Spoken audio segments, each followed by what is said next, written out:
Okay, and you know, it was seeing it. It just looked like the defensive move had been done from Simply Ace at the time, and Mike Epps at the wheel. You know, it moved across. You had Norfolk and Chance. I need to say that slowly because the commentators for that one got a bit, got a bit done over with that one slightly, that team name, which is greatly appreciated for them. But yeah, it was the defensive line had already been come across. He then continued to go for it and continue to defend, and it just colliding into the braking zone. It was one of those things you could see that you could see it happening from a mile away. Yeah, I know, and it is one of those things. I mean, it is a sort of a racing incident to an extent, but as well, both drivers could have done something for that to have been avoided. Like I said, you don't want to see that, and I can imagine the damage sustained by at least the Corvette that went into the barrier. That must have been significant. The Corvette did take a lot of damage in that one. Like, we were in the pit lane for a good couple of laps. You know, there were 3 laps down. You know, 3 minutes into the race. But the good thing is that it was a 24-hour endurance race. You can they had plenty of time to come back from that, and that was the key thing. They actually went on to win the race as well. So really, they went on to win the race on that one. Enough. So the fact that they came back from that far just shows you very that impressive. You know, even in the 6 hours, you know, anything can happen. Yeah, I think very the Camsport guys are going to walk past us in a moment. I think. Are you off for? There you go. There's Colin from Camsport. There we go. I'm sure. And there's Ben Brown as well for the Ben Brown fan club as well. But yeah, so obviously, guys, stick around with us here on the sofa, and we'll get driver interviews as well throughout the day. We'll get the guys on the sofa. I think I've adopted this seat now. I'm going to put my name on it. I'm quite happy with it. But yes, we'll get drivers throughout. Of course, Dan, you're taking to the track at points as well, aren't you? I know. It's going to be. I think I'm going to be doing maybe an hour. I'm definitely going to do the one stint. See if I can get another a bit more time out in the car as well. So maybe it's sort of hopefully a second stint in there as well. So I'm sure there'll be other people that will more than happily come and take my place for a little bit. Commentating. I'm sure that there's loads of people that really do want to get involved. But no, I'm excited but nervous at the same time. I think if you're not a bit nervous, then you're doing something wrong. Yeah. So I am a little bit nervous. I think we need to go out there and mainly enjoy it. That's the first thing. Yeah. Pace-wise, did a 10-15 minute shakedown just before the stream started. Felt really comfortable. Yeah. Which is always good, especially in an endurance race like this. The pace is not a necessity. The pace is a secondary thing. Yeah. If you can gain that consistency and that sort of confidence, you will do, I think, a lot better than if you're out and outright just going for pace. Yeah, definitely so. And I think we're going to get qualifying underway. I think the guys are in the cars now. I can see the beautiful thing about sitting in this position is I can actually see the venue. When you're tucked behind this white wall here, that's the streaming studio. That's where we're tucked away behind. We can't see the venue. It's great. We've got loads of information behind there. The only thing we can't see is the actual track itself. And now we bring to you now the time squad. And we've got the new overlay here as well, which is great to see. Now, this is super helpful to actually knowing what cars we're looking at. Obviously, I know which car we're looking at here. This is, of course, the Radicals Online Aston Martin, the reigning championship winners from last year. They're obviously back in force now in the Aston Martin for this season.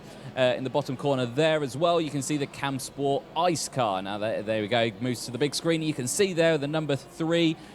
Let me go through the numbers. You've got the green 3. That is their actual position. You've got the number 12. That is the car number 12. And then, of course, the team name Camsport Ice. That will show up for each car that we flick to now and then, so you'll know exactly who you're watching and what position they're in.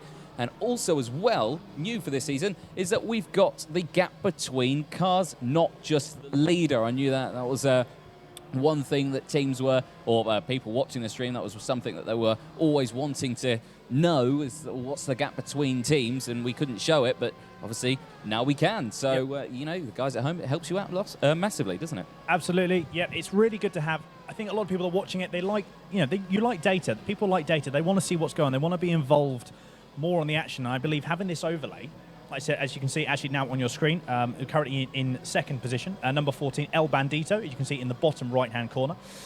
It's good having that sort of information. We've also got, as you can see, that's just popped up for Positively Racing R, the pit indicator icon. So as soon as you see that P, you know that person is in the pits. Again, it's just good. The more, for me personally, the more data, the better. Yeah, exactly that. El Bandito, 2 drivers in this team. You've got Will Dendy and James Holland.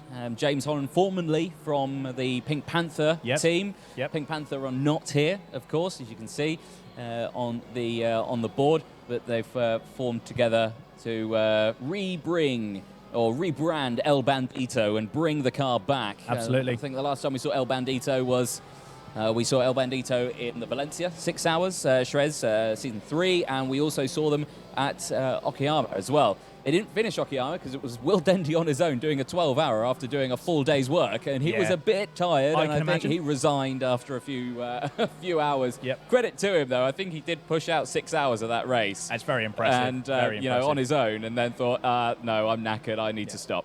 I can completely understand that. I mean, like I said, even doing sort of like 3 or 4 hours at a time is pretty impressive, let alone doing 6 after a full day's work. But that team, that team will be coming out the microphone in front of us.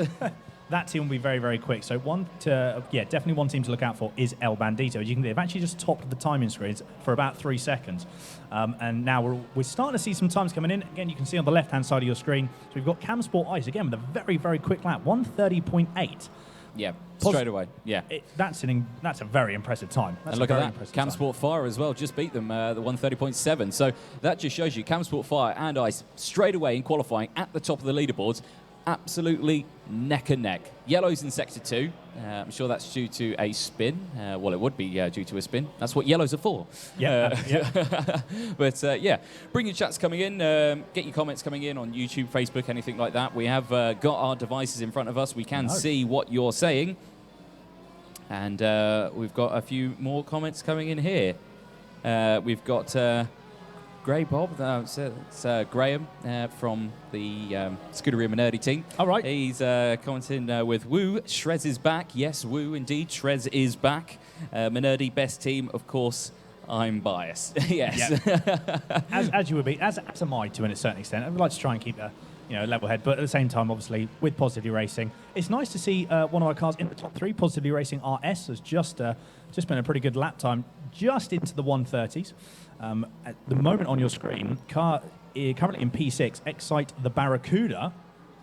Also, some more information you can see in the bottom right-hand corner of your screen. You've got last lap, personal best, and also the gap to first. Obviously, it's gap to first at the moment because we're qualifying. Yes. When it comes to the race, it'll be gap to the car in front. Obviously, you don't need a gap to the car in front in qualifying. It's not important. You want to know where they are in conjunction to the pole sitter or the provisional pole sitter at the moment. 25 minutes left on the clock of qualifying. And like I say, the top... Where are we? Top 10. Top 10 separated by less than a second. That's not a lot of time. Again, I think what that shows is, one, the BOP is pretty incredible. Yep. And how close these cars are. And let's not forget, we've got an extra team in there as well. We've now got 17 cars. Yeah, 17 teams out there. So 2 more cars to cause carnage through turn 1. Yeah, exactly.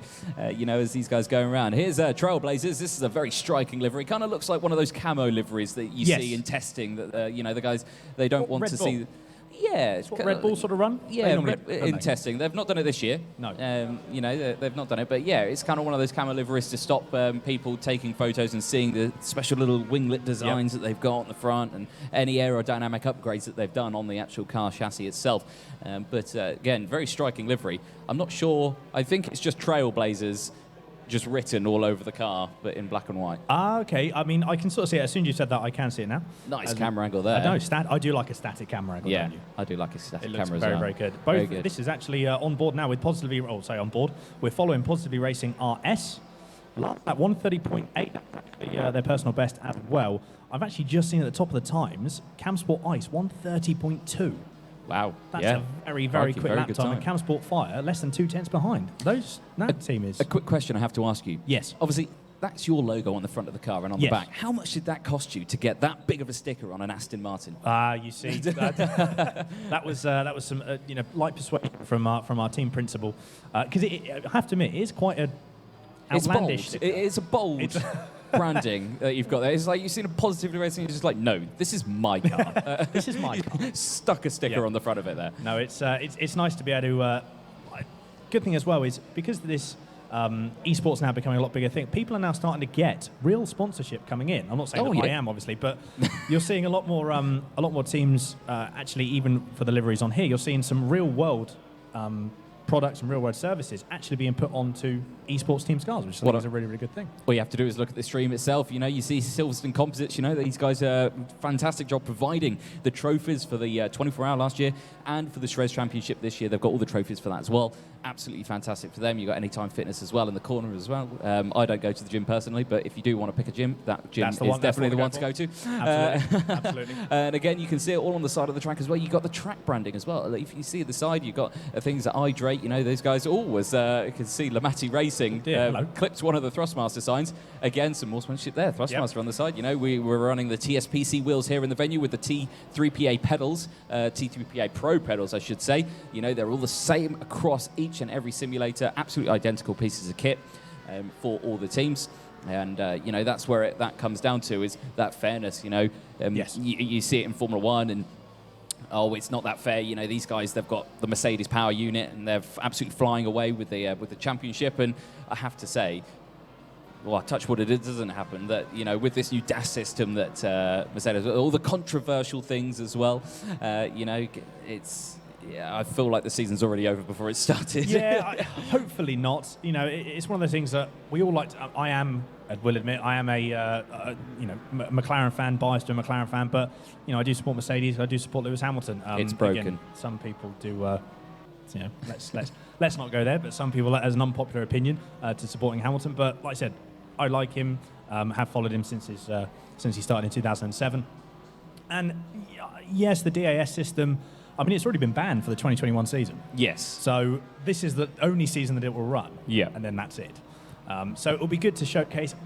One thing that I do miss in Formula One is the massive innovation steps. Yeah. Because I think they're a bit few and far between now. You don't see them often. No, I think anymore. The last one was probably Brawn double diffuser.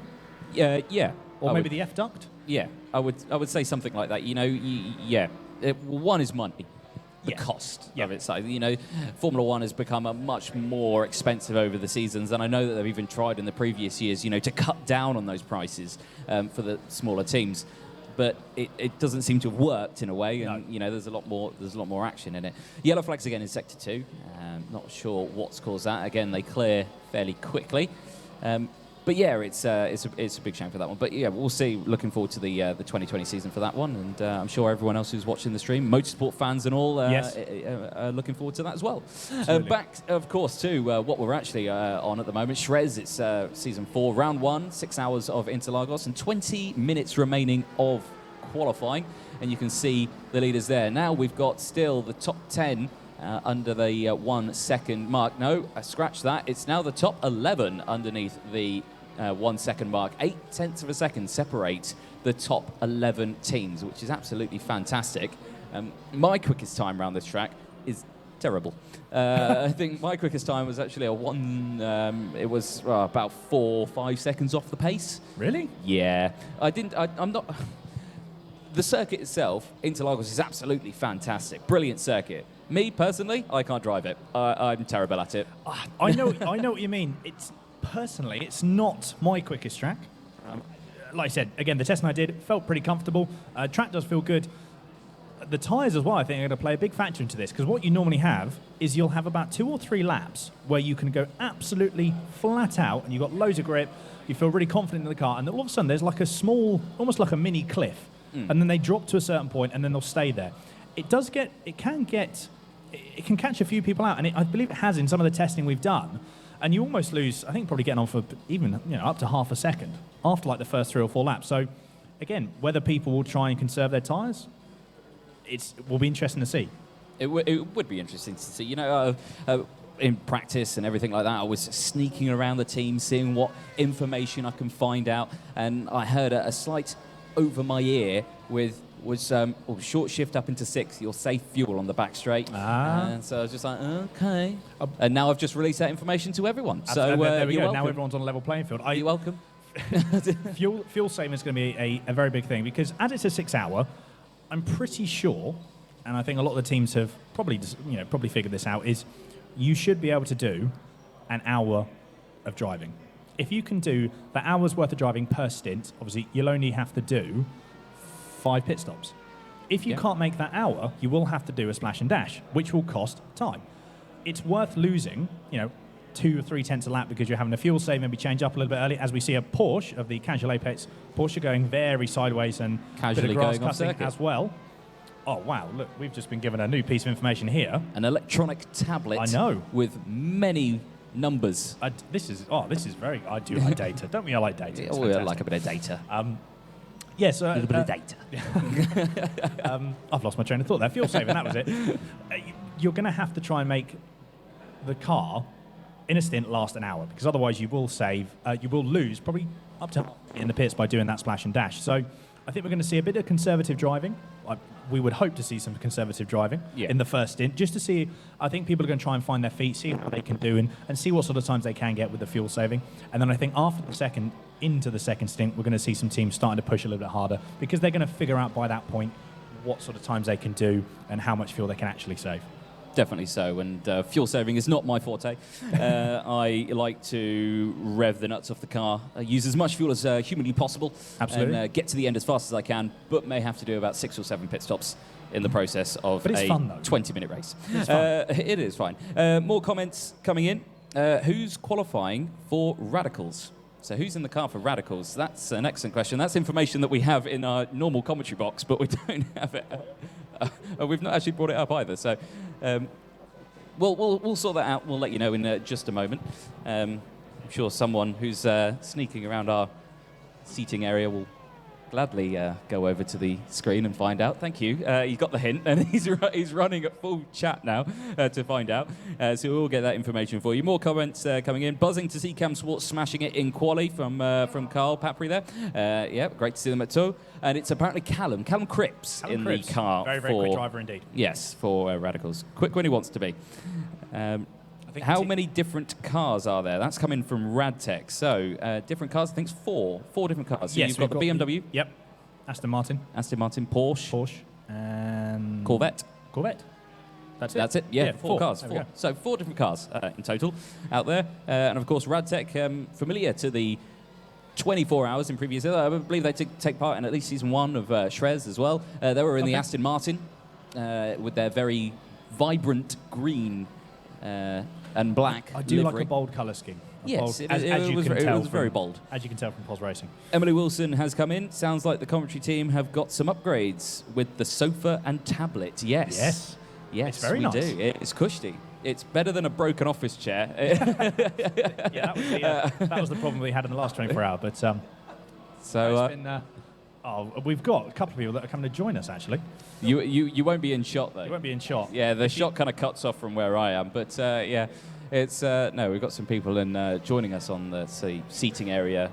We've got a big 50-inch. I think it's 50-inch. Can't tell. Yeah. A big team. 48. There we go. Just been shouted. 48 inch. Someone shouting across an ominous voice across the venue. It's a 48.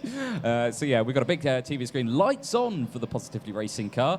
Not sure why. It's daylight. Probably by accident. By accident, probably. Maybe they've been flashing someone. Ooh, lost the back end there slightly out of the SRES. Here's the Cam Swart Ice car. Currently a provisional pole sitter, only by 7/100ths of a second, 7/10ths of a second. Oh, what a big moment there. Losing the back end and regains perfectly. Look at that. Round of applause. Absolute textbook. Big round of Fantastic. applause in the venue for the Cam Swart Ice team. That's track limits corner cutting. So that's a 5-place grid penalty for Cam Swart Ice. That was... I only tease. I only tease. Yeah, that was... the race hasn't even started yet, and we've already had the best save so far. Probably. That's the benchmark. That's one of the reasons we voted for BMW That- is because Cam really The, go for it. It slides so slowly. Yeah, and you need to take the mic. You can't... Yeah. If you... Yeah, so I think... I'll tell you what, should we do a rundown of the times? What do you reckon?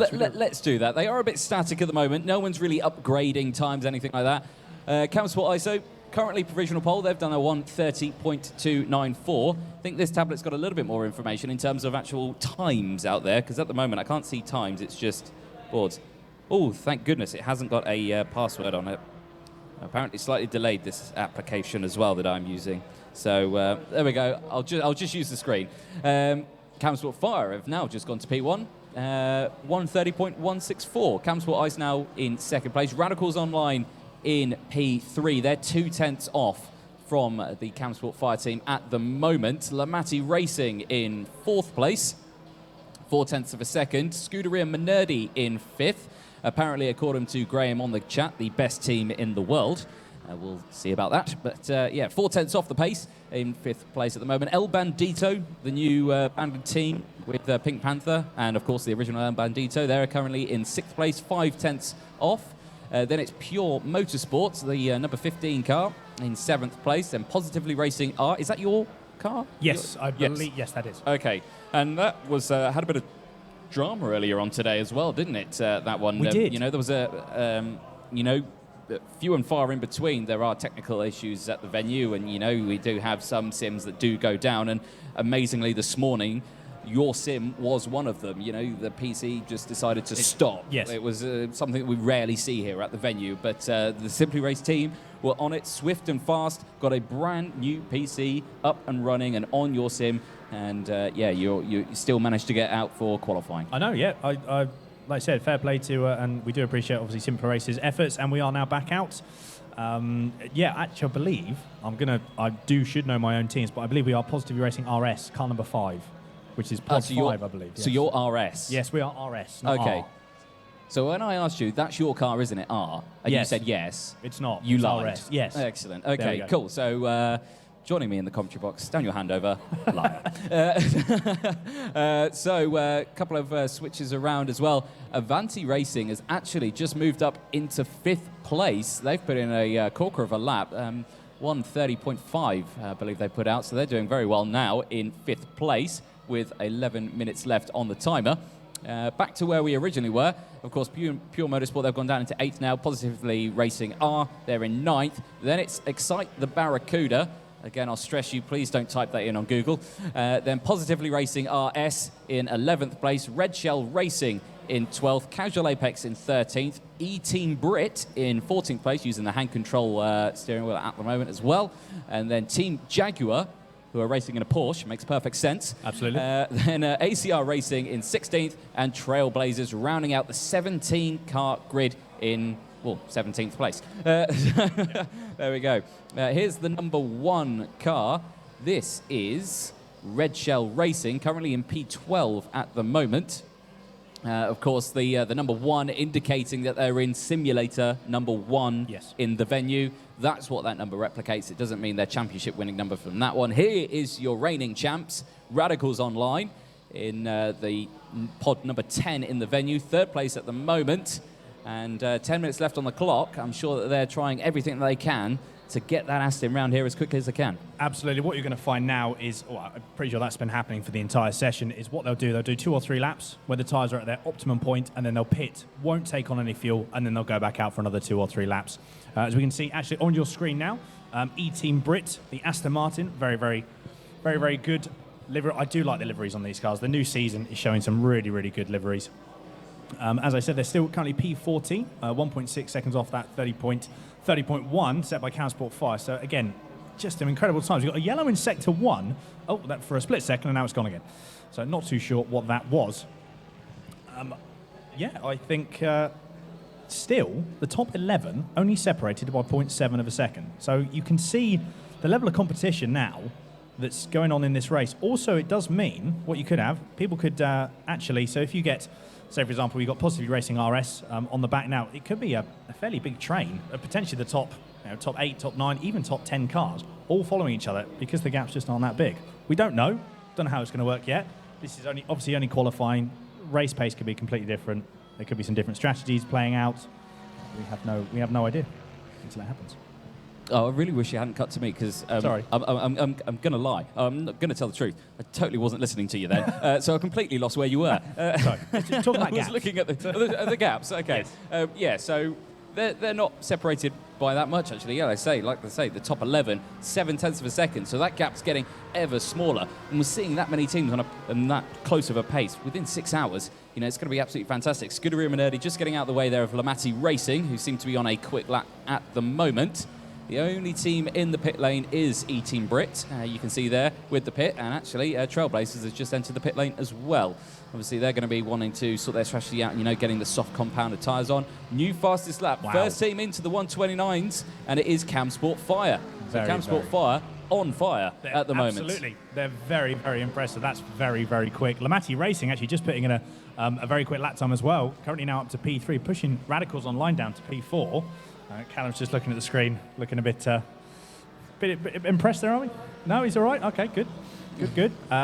It's qualifying. It's a 6-hour race. Like I said, anything could change, and I'm sure it will do. Another yellow in Sector 2, which is now gone again, so I'm not surprised, Sector 2. Sector 2 is definitely the hardest section of this circuit. The only downside to that is in Sector 1, you have the SRES. That's commonplace for people to go off. You've got a very heavy braking zone to a very, I'd say it was more off-camber first turn 1 corner. It kind of falls away from you and then it comes back. So it's really quite difficult to get the weight of the car to transfer over for the second part, and that's always where I lose it. But Sector 2, this is where we saw the Camsport ice car cut the corner, cut the track, and set a new personal Sector 2 time, which I'm sure was swiftly deleted by race control.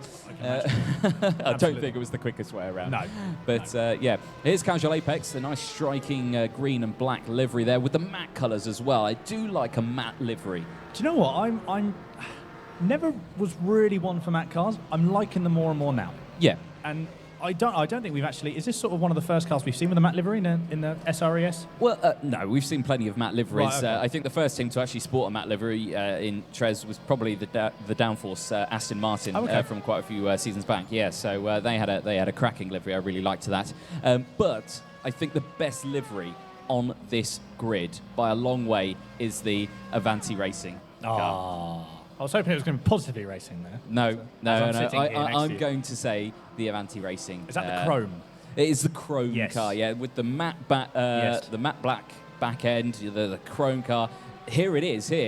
Absolute gorgeous livery. To the man who designed this, I take my hat off to you. Well done.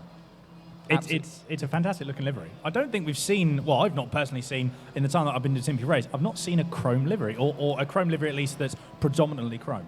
Well, you've got to remember that all these liveries, they're done by the teams themselves. Some are done by Matt Goodgescott. Actually, Matt Goodgescott from Camsport did the majority of the liveries. So an absolutely fantastic job from him. Absolutely. We very much appreciate his hard work through the winter months to get these liveries ready for today's 6-hour endurance race. And this livery here, you can see there, just the reflection of it is brilliant. And I've seen how they do it. It's layers upon layers of files in a Photoshop. The other editing profiles platforms are available. Is what, sorry? GIMP is the program we use. I'm not going to pronounce that. It's a genuine piece of software, but I'm not going to announce it. There we go. But just under 5 minutes left on the timer. We're currently looking at ACR Racing in the number 9 Porsche. Just joining them out on circuit as well there. I think that's Excite the Barracuda in the Corvette. Yes, it is. Just slotting in behind them. Again, a quick dash of yellow in Sector 2. Running wide is the ACR Racing Porsche as they head through now up the hill. Now it's a hard section here. Here's another Porsche. This is another striking livery. This is the Jaguar team, Team Jaguar, in the number 3 Porsche. It does look a bit odd on a Porsche, doesn't it? It's quite Tron-based, isn't it? Yes. Yes. It's, again, a very striking. There's a lot of striking liveries in this series, I think we've seen this year. There is, a lot of striking liveries. Very bold colours, in your face. Here I am, Jaguar on a Porsche. Yes, I don't think that's ever been said. No, I don't think Jaguar it's ever on a been Porsche. said. That's No, not. I don't think it was said at all. But at the end of the day, it's a shame that we haven't got Jaguars actually racing. I don't think there's any sort of Jaguars racing in any series now, is there? Maybe the odd one or two. But Well, you've got, of course, apart from Formula E. Yeah. I mean, is actually a Jaguar. And then you have the production car. You have the E-Pace Jags as well. They're going to be starting their own series as well. Yeah, I believe so. So that big 4x4 looking E-Pace. Oh, they're doing their own series. I believe they're going to be setting up their own series. Yeah. Well, I suppose that's the future, isn't it? That is the future of motorsport. It's You want to know what electric. the future of Formula One is? It's Formula E. Exactly. At some point, they will amalgamate into one. Well, Formula One. I doubt they'll change the name. It will just be Formula One. Will just become. They'll just Formula E and then go from there, really. It's an inevitability, isn't it? It is. 3 minutes left on the clock. Keep your comments coming in on YouTube, Facebook, anything like that. We will try and read them out as best as possible. We've got another one here coming not long ago. Emily Wilson. I reckon it'll be a close race. There's not a lot of time, or there's not a lot in the timings, I should say. And there isn't. No, as we're saying, yeah, the top 11 separated by 8/10 of a second. You know, less than a second. That's obviously just changed because of the Campsport Fire, who have just put in another fastest lap of the race as I talk at 29.8. So they're the only team in the 29s and are absolutely firing away. Who is in the Campsport Fire car at the moment, I believe? I believe that should be Christian in there. So Christian Kelly, believe, at the wheel. Tonsil operation. Who has, okay, so Christian Kelly, who's just come back from a tonsil operation. Oh, right, I mean. I've seen lots of videos on the internet. I went on the internet this week and I found this. Of people coming back from one of those. And the fact that he's driving in a sim right now. And putting that time. I think the process was about a week ago, though. Right, okay. I think it was. So I think he's recovered from the anaesthetic. Yes. Yeah. Well, this is his recovery. 10 days ago. 10 days of recovery he's had, and he's back in the car. It's like I said, to be able to have something like that a week ago and then to come back and do something like this, I can imagine. I mean, this is a good recovery. As a recreational activity, this is it's takes your mind off it, wouldn't it? It certainly would. You know, I wouldn't be focusing on my tooth hurting. No, not at all. No, excellent. There we go. Not long left to go. 1 minute 40, and there's Jaguar doing exactly the same as Campsport Ice. Can they recover it as well as Campsport Ice? No, they hit the brakes and just gently bring it back onto the circuit. So nicely done from them. But it was lucky that Campsport Ice, there was no one else around them. Otherwise, they could have had a massive crash. Yep. But no crash on this one. 1 minute 20 left on the timer. Lamatti Racing. Wow. Out of nowhere in the BMW, 129.798 from them. That demotes Campsport Fire and Ice into second and third. A split grid in terms of first and second row. I think what we're going to see now is the cars will start this session with a full tank. So I think what we're going to find now is people are going to do laps and laps and laps for the last 3 or 4 minutes is what we've seen. Positively Racing RS, my team, I can confirm, in just now putting another good lap time up to P5. You can see Campsport Ice are in the pit lane as well as Team Jaguar. Now they're going to be pitting for a fresh set of soft tyres now, but they're not going to have time. No, they won't. They're not going to have time. You know, they're in the pit lane. They've run out of time. 36 seconds remaining on the timer.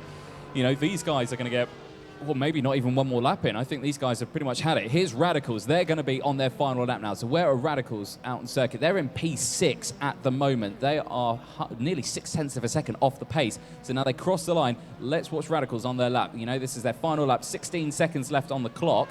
Here's El Bandito as well. They're going to get an extra lap in as well. They're P4 as well. So these guys incredibly close. Let's just see what they do it. 6 seconds left on the clock.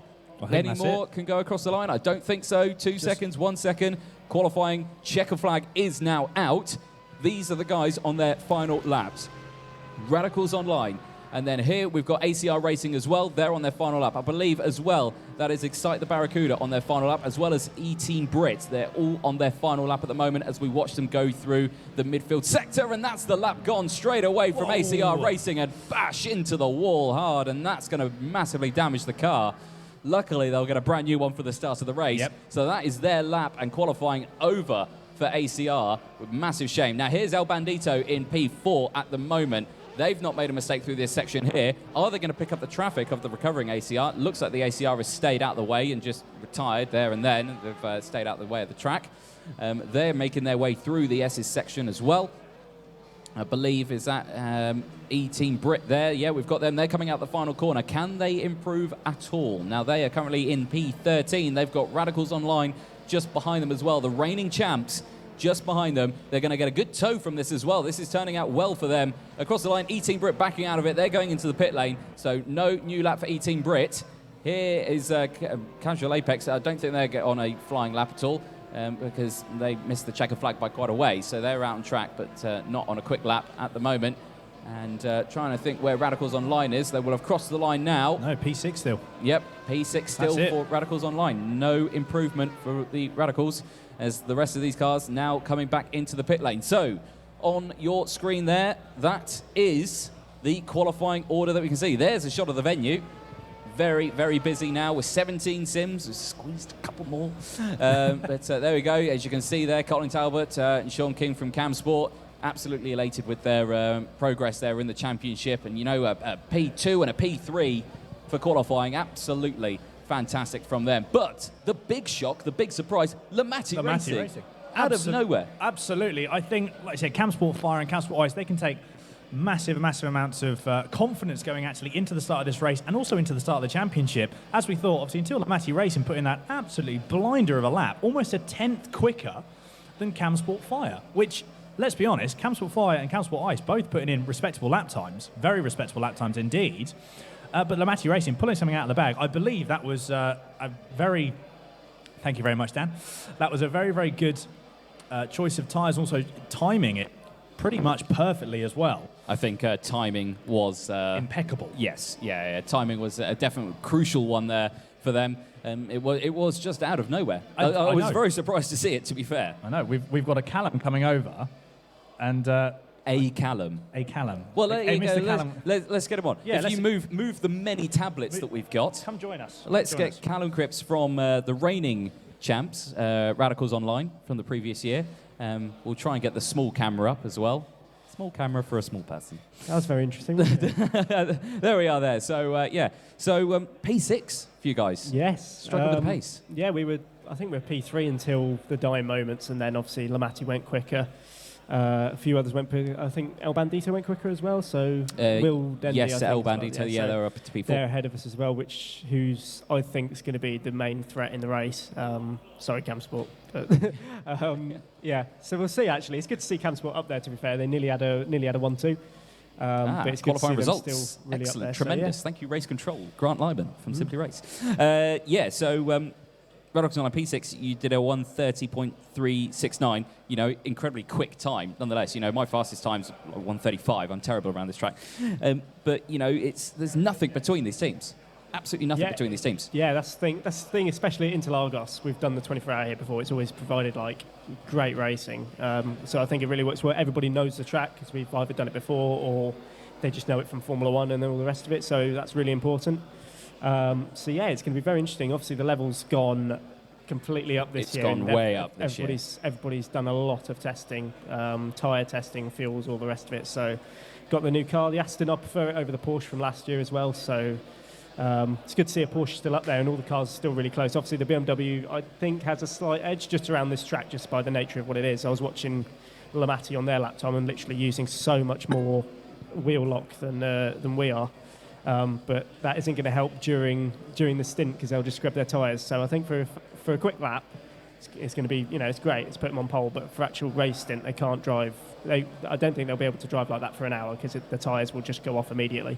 Yeah. So yeah, it's going to be very, very interesting. I'm doing the start as well. So are you doing the start? There we go. I'll try not to send anybody. It's gonna. I'll at least do one move. Hold on. Let's look back to Okayama. Yeah, that was a great move. Oh no, that was a terrible move. It was a terrible move. It was worth and you it, got a though. penalty though. Yeah, I know. Still won. And I was the race director for that one as well, and I had to deal with that. Having to deal with this man with a late send it. But I just suspect you saw a meme in your head that said #send it, and it just happened, and it just out of nowhere, straight down the inside. I can't remember the team. Was it Pink Panther? Wasn't it? Yeah, there was a reason for that. It was. It was Pink Panther as well. Yeah, but, it was. Yeah, but yeah, it's obviously we're going to try and make a way forward. I want to be in the top 3 by the end of the stint at least. I'm going to double stint, I think, so I'll be doing 2 hours anyway. So yeah, let's see how they get on because I don't think the BMWs are going to last that long with their tyres, to be honest. So I'm just going to be silky smooth and try and make it to the front, but. Starting from 6th, I was hoping when we were P3 and P4, I was thinking it's okay, we can try and make some progress. But now I know Will Dendy's in the El Bandito car. I think he's starting, so might be able to latch onto him and work together because we've done that before. So let's see. But yeah, it's going to be very interesting. See how it goes. Lovely. Absolutely. Well, thank you very much for Callum for joining us, and we'll try and get some other teams. We've got a representative from Cam Sport here with us. He looks ready for an interview. Let's give him a go. He could probably fit on the camera. Let's squeeze him in as well. Come on, let's bring him in. If you see the size difference in these, if you come across, getting very personal here on the sofas here. But yeah, we've got Sean King here from Cam Sport. Is it Cam Sport Fire or Ice? Ice. Cam Sport Ice. Cam Sport Ice. So how's it going? How was that? You know, what was that, P3? It was going well until I stacked it, yeah. Oh, you stacked it? Yeah. Oh, we missed that. You could have got away with that. Why didn't you tell it? Why did you tell Well, us? I have to tell everyone because that's why I was in the pits. I pulled up and I couldn't go any faster. I gave up. Oh dear. Let's see if we've got any questions. If you have got any questions for any teams, of course, get them in. We'll happily read them out to the teams. You know, let's see if we've got. And we've had, obviously, of course, the supporters for Camsport come in quite a lot. Rob Cuss coming in with lies. Callum Cripps is full send. But yeah, that was previous ones. Of course, you had Emily Wilson. That's Chris Wilson. He's one of the Camsport team in the Camsport team saying, We I reckon could it's gonna lie be a and close say race, Chris yeah. did the lap and she'll be really happy then. Well, yeah. Was it Chris that did the lap? No, it was me. Oh, it Chris was did you the that lap. did the Chris lap. did the lap. Okay. Yes, Chris did the lap. Yeah, it was all Chris. Okay, it was all Chris Wilson.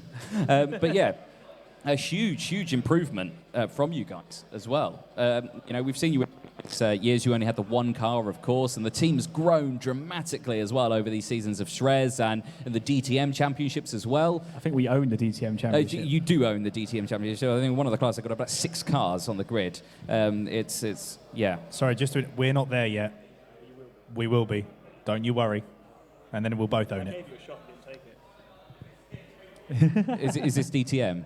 Yes. Controversy. I gave him my car to drive and he couldn't turn up because he was too tired after Bathurst. Too tired? He did like a massive Bathurst race, to be fair. You did 12 hours? Yeah, we did the iRace in 12 hours of Bathurst. Yeah. And it was just... And plus with Storm... What was it? Storm Ethel or whatever it was. Tiara? Kira. Kira. That's it. No, it's... Oh, it's yeah. spelled with a C. No, but yeah, that did... yeah, it was... no, don't worry, I will be there. Don't worry. Excellent. Look forward to that. Positively racing in the DTM Championship. I think you should be more Positively impressed messing it up. by the fire time because Christian Kelly set a rapid time in the fire car and Yeah. I had no answer for it because the answer I had to it was crash into the wall. So Christian Kelly is quick, and I think it was Matt Webb that set the pole time in the Lamati car. So, and like Callum said, we can't go that pace the entire hour. If we did, our tyres would be dead in the first 15 minutes. So we're going to calm it down a bit for the race, I think, and just try and take it easy. Just focus, use each other, you know, use the slipstream. Yeah, and I'm not starting the race, so... No, who's starting the race? It'll be Chris Wilson. Chris is going to start the race. Chris in the ice car. Yeah. Who's in the 'cause, fire car? I think it's going to be Matt. I'm not 100% sure. I think it's Matt. I think it's Matt. It's either going to be Matt or Ben. Okay. Well, there you go. So stick around for the start of the race to see the Camsport guys. You know, probably your best qualifying result ever in SRES. I think we did quite well at Red Bull as well, if I remember, because we were in the top 3, I think, there as well. Okay, yeah. I we- don't think I was here for the Red Bull one, so that's probably why I missed Yeah, that. and we led the race for a while as well, didn't we?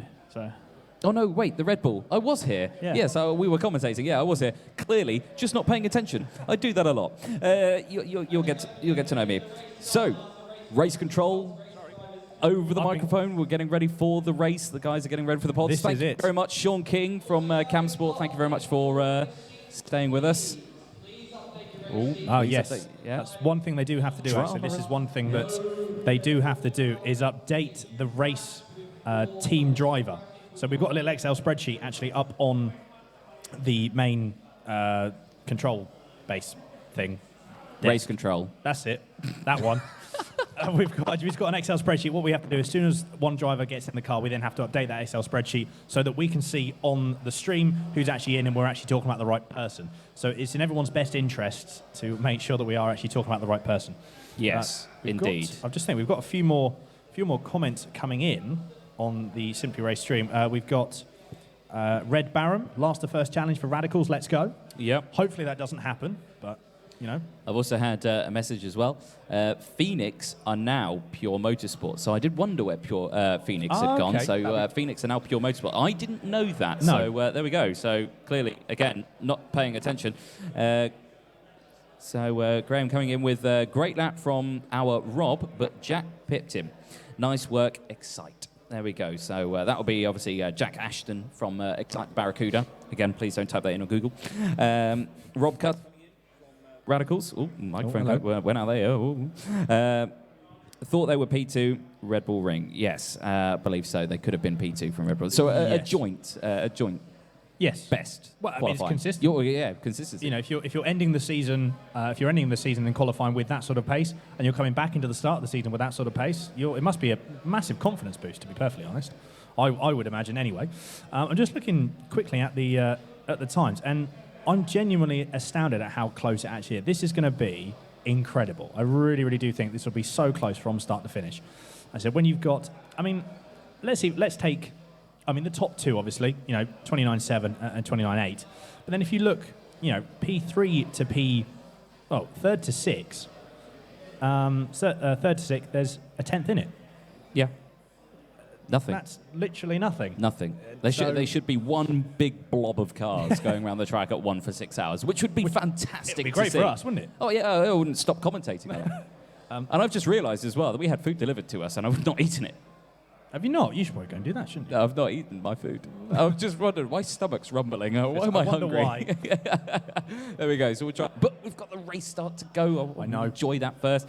Again, keep your comments coming in. We are trying to look at them as best as possible. It's just my phone keeps locking itself. Yes, same. So I keep having to unlock it. 35 go people back. watching, though. I'd say 32. Oh, maybe mine's catching up. But 35 Maybe it's people. catching up. It's good that, like I said, we're seeing a lot more. Esports are becoming massive now, and it's good to see. And we do appreciate everyone's support on the Simply Race channel. It's good to see. It's good to see that we're seeing an increased number of people watching. It is. We were going to put it out on my Twitch page as well, but unfortunately, due to bitrate issues or some other doobry what's it's, that didn't happen. More comments coming in. Graham, he's come in with Excite the Barracuda and Minerdi are the only two Corvettes, and it's ace to be so close on lap time to them. So there we go. Excellent to see from that one. Rob Cuss coming in. We do have a new driver, Mark Fletcher. First time out on R Factor. There we go. He only started practice on Tuesday. Fair enough. For Mark Fletcher, for Radicals Online. There to have to learn a sim, which is, especially if you're going for somewhere to. So are we still? If we're having to learn a new sim, going from somewhere like iRacing to R Factor 2, it's a massive change. Yeah. And having to relearn that sim. There we go. Well, I believe the cars are heading out for their warm-up lap. We'll switch to that now. You can see the drivers in the sims, and here we go. Race start time. This is what you've all been waiting for. The kickstart of the 2020 Simply Race Endurance Championship. Season 4 in total, and there you can see the gaps at the moment. That's gaps again on the main board to first place. I believe when you see the car, you see the little board in the bottom corner that will tell you the gap between themselves and the next car in front, so you will still have all that information. Two different camera angles that we've got there, and we're looking here at the surprise. It's definitely a surprise for me, though. Not on the radar for me at all. No, Lamati honestly, Racing. which don't tell that as a bad thing. Yeah. It was just, I don't think we really paid much attention, really, to sort of... No. And then all of a sudden, like I said, to come out with that sort of, timing for those guys, and I said to put a lap time in like that, so near the end of the session, very, very impressive. And they timed it to absolute perfection. They're going slightly wide, going into sector 2, but it's fine. It's fine. We don't need to worry about that. Well, as you can see, the BMWs dominating the top 3 at the moment. 1, 2, and 3, all Beamers, Lamati Racing, and the Camsport team. Then it's the Porsches, the mighty Porsches of El Bandito in 4th place. They're going to be breathing down their neck as they go through. As you can see the rest of the team. Here is one of the other Porsches, Pure Motorsport. This was previously Phoenix, and they've got Avati Racing just behind them as well in that, again, nice striking BMW livery. And the 2 Corvettes next to them just behind Scuderia Minerdi and Excite the Barracuda, 9th and 10th place. Now, I believe this is standing start, of course. Yes. So they're making their way around. They'll be stopping on their relevant grid slots, and then it's a dive to the braking zone of the SRES for the first time of 6 hours. And all the brake lights starting to come on now. You've got a great shot here of the start-finish straight. You'll just see the cars come into view now. There they are, Lamati Racing, Camsport Fire and Camsport Ice. The 3 BMWs at the top. They all separate now and go into their grid slots. Final little tyre warming there from the El Bandito team, and as well as Camsport Fire. The 2020 season is almost upon us. This is going to be very exciting. Yeah, this is going to be great. These guys have been so quick on pace. It's been absolutely fantastic. Talking to some of the drivers as well, getting a real insight to the cars and how they perform out there is absolutely fantastic. And we're going to get this race series underway. 6 hours of Interlagos, and it's going to be a tough one. 17 cars, and you can see the timer there to 4 seconds. The green flag up in the air, and we're going to get 2020 season is a go, and it's a great start from all these guys as we go through. It looks like a very clean start. It's hard to tell who's in the lead. It looks like Camsport Fire straight away into the lead as we go to the big screen, as we look at Lamati Racing, as they go straight away down into P2. Positively Racing missing the braking zone, going slightly wide at the start, but they managed to get it back onto track, and it looks like it's all clean through turns 1 and 2, which you don't see very often. No, you don't. Going through the SRES, really, really incredible. Fair play to everyone for going nice and easy. You can see Camsport Fire just trying to get out of the toe, not trying to give Lamati Racing any opportunity to try and gain any advantage on them going into this early stages of the race. Already teams flashing their headlights furiously as they try to go through, and there's already drama. I can hear it in the background, not sure why. Camsport Fire absolutely, Camsport Ice, sorry, neck and neck with the Radicals Online. Radicals around the outside as they go through this very fast infield section. It's about a 4th gear, and we've seen many teams lose the back end there, as we can see the battle for the lead at the front there. Lamati Racing and Camsport Fire having a good little scrap. But here on your screen, you've got Positively Racing RS and El Bandito. El Bandito losing a position to Radicals Online straight away at the start. Very defensive and looking to the inside as well of the Radicals Online. Aston Martin can't quite get anything done here as we near the end of lap 1 of 6 hours here at Interlagos. Everyone getting through the first couple of laps very clean. We've got a great helicopter shot here of the grid as they head through the final corner up to the start-finish line again for the first time to end lap 1 of 6 hours. Radicals Online with the headlights on. I think after flashing the headlights furiously, they've accidentally left them on. Don't tell them that it actually hinders your performance. There we go, as they go through. El Bandito with a great slipstream, pulled to the inside. Are they going to go down the inside of the braking zone? It doesn't look like they managed to get it done. No, they absolutely missed themselves. No, but they do. They do manage to do it. Radicals Online actually go wide as well. So El Bandito managing to push themselves back up into their original qualifying spot of P4. But now they've got a bit of a challenge to close that gap up now to Camsport Ice and Lamati Racing. As you can see, Lamati Racing and Camsport Fire absolutely running away in the distance as we have this now group of Porsche. It's kind of a Porsche Corvette Aston Martin sandwich that we've got here further back for P4 to P8 as these guys absolutely flying through. But a great start nonetheless. Absolutely. I think what we can take is everyone's being relatively sensible. There's been some great racing. One thing is Sector 2, I think especially, is going to be incredibly difficult for the drivers. You think there is no opportunity to let off going through Sector 2. So it is an incredible amount. When you're supposed to be racing, you've got people behind, people in front. As you can see on your screen, you've got Radicals Online trying to get past El Bandito. They're a little bit closer, going very, very late into the breaks, coming through the last sector. It's all very, very close. Admittedly, obviously, Camsport Fire and Lamati Racing have absolutely disappeared off into the distance. Not too sure if Camsport Ice are trying to do something in terms of trying to maybe sort of back the pack up a bit. Not too sure if that's the thing that they are going to be doing. But well, I was made sure via the team of Camsport there are no team orders in place. No team orders, okay. There are no team orders. Okay. They haven't told the Camsport Ice team to back the rest of the pack up while us two fight away. You know, these guys, apparently, they're all just go for it. Do your best, see what you can do. Earlier on to the incident that we feel like we did have out there, I believe it may have involved Red Shell Racing and Casual Apex. You can see they're 16th and 17th place, 16 seconds off the race lead at the moment. As you can see, the gap to and from for Radicals Online just behind, absolutely nothing, neck and neck in this little pack of 4 cars. Camsport Ice, El Bandito, Radicals Online, and Positively Racing. There's a very late move under braking from the El Bandito team to the inside. Casual Apex are nowhere in this site, so I don't know why I'm even mentioning their team. It was Camsport Ice that I meant to say, yeah. Camsport Ice now under trouble.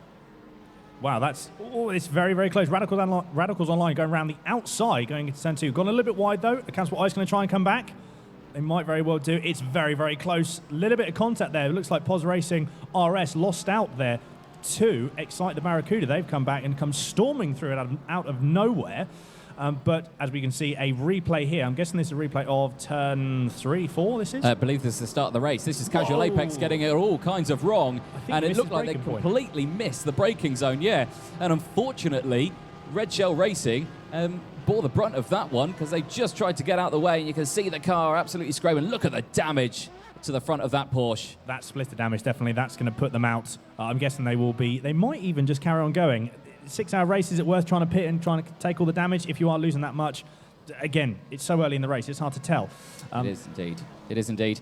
The gap seems to have opened up slightly with this mid-pack now. As you can see, the Radicals Online, Aston Martin absolutely flying through the Center S. And they're right on the tail end now of El Bandito. Now, we were talking to Callum, of course. He was starting the race. He said he wanted to work together with Will Dendy, who's starting the race for the El Bandito car. From what we've seen so far, it looks like that's the case. As he looks to the inside, it's a very late touch, and they make contact, and round goes the Radicals Online Aston Martin, and get collected as well by another Porsche. I think it was the Pure Motorsport Porsche that clipped them. What a disaster from them so early on into the race. You can see the Pure Motorsport Porsche pulling to the side there as well, and that's a huge disaster for them. There's Scuderia Minerdi and the other Corvette. They've not managed to get a great start from themselves. They've managed to lose time from Excite the Barracuda. They're the other car in the Corvette, who were level in qualifying, but as you can see now, P11 for them, Excite the Barracuda in P5, so they've not had the best of starts, but they are right behind E-Tim now with that beautiful livery and that Aston Martin, and again under pressure from now the recovering Aston Martin of Radicals Online. Callum's going to be absolutely hitting himself for that. I can imagine, Will. Luckily, there was a little bit of contact, like I said, from Pure Motorsport, but luckily it wasn't too bad, as Radicals getting a little bit late onto the brakes. It was just, as we see the replay here, I think this is the bit where the damage is going to happen. That impact there with Pure Motorsport, you know, that's going to massively affect the front right part of that Porsche, and hugely on the front left part of that Aston as well. Huge splitter damage. And, of course, damage is on for this one. And so I expect to see those guys in the pits potentially at the end of this lap. We can see that Pure Motorsport are in the pits. So they've had a significant amount of damage from that impact. Radicals Online have actually managed to stay out on track.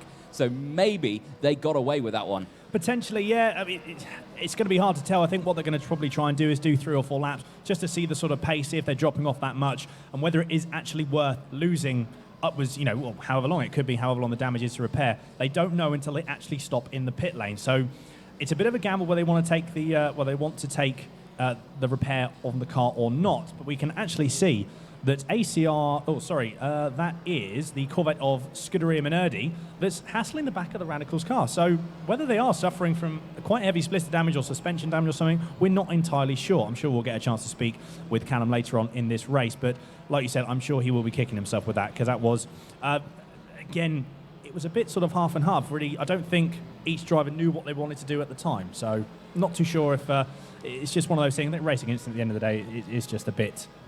Yeah, it was a bold move. It was nowhere near alongside for that one, and you can see now, here's another replay. This is, look at that in the pit lane. 43 seconds at the moment in the pits. That little time you can see there on the car, great indication of how long he's in.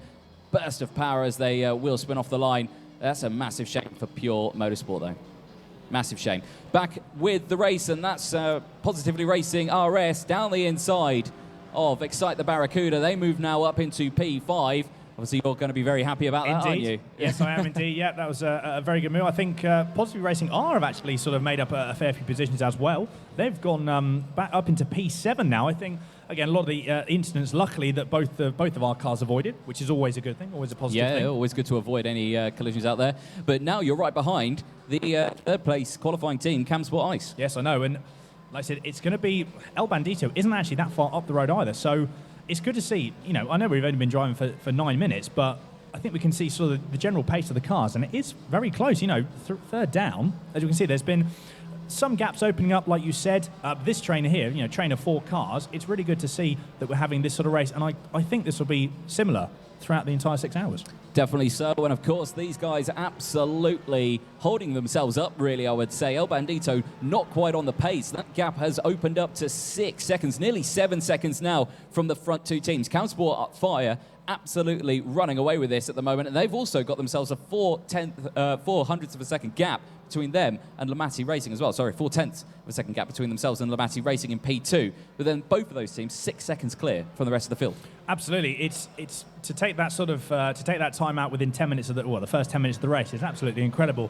However, just following on from what Callum said earlier on, is it because the tyres, they are using more of their tyres up to try and gain this gap and trying to gain this advantage early on in the race? We've seen E-Team Brit trying to go down the inside of that Scuderia Minerdi. Unfortunately, didn't make that move work, but they're just showing their nose, letting Scuderia Minerdi know that they are there.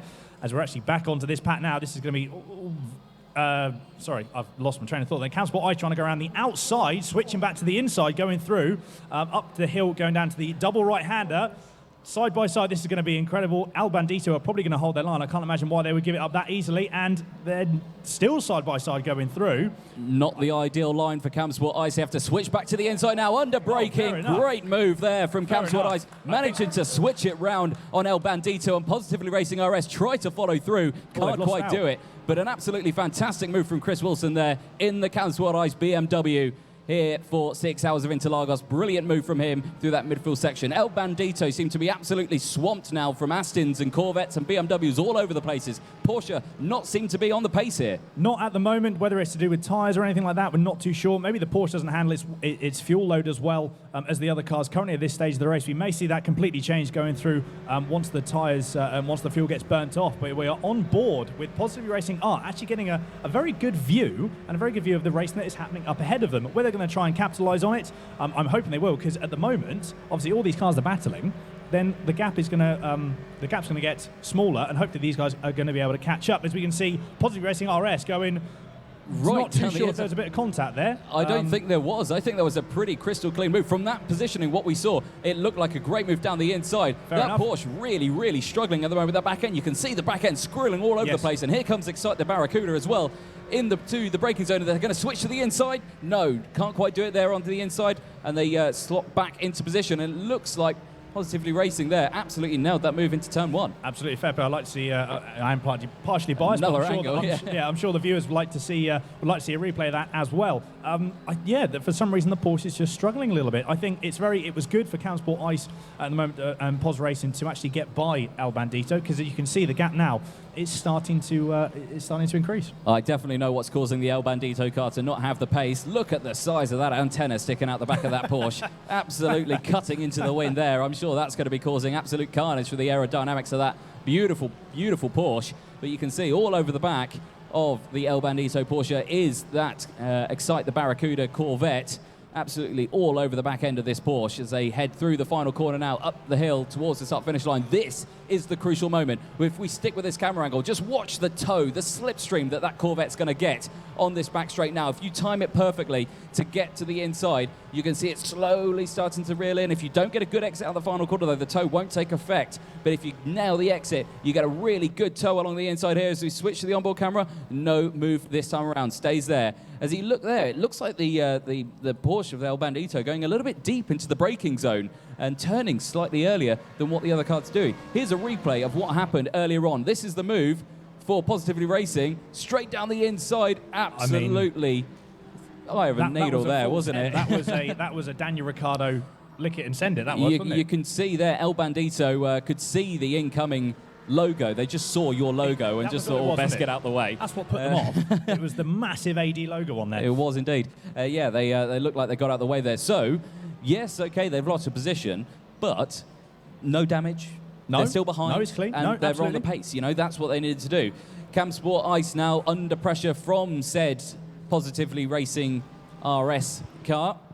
Who is behind the wheel of that at the moment? Luke Bennett at the moment. Luke Bennett behind the wheel of that. Incredible times and incredible moves. Like I said, absolute fair play to him. It's going to be interesting because at the moment, Camsport Ice, they haven't got a toe, whereas all the other cars behind, they do. So this is going to be interesting going into this corner, providing that everyone behind Camsport Ice can get a good exit, which I don't think Camsport Ice have got a very good exit at all. So if Pos Racing and Luke Bennett can get a good toe going into turn one, whether he's going to do a carbon copy of what he did to El Bandito, this is going to be the question. We're going to find out in a second.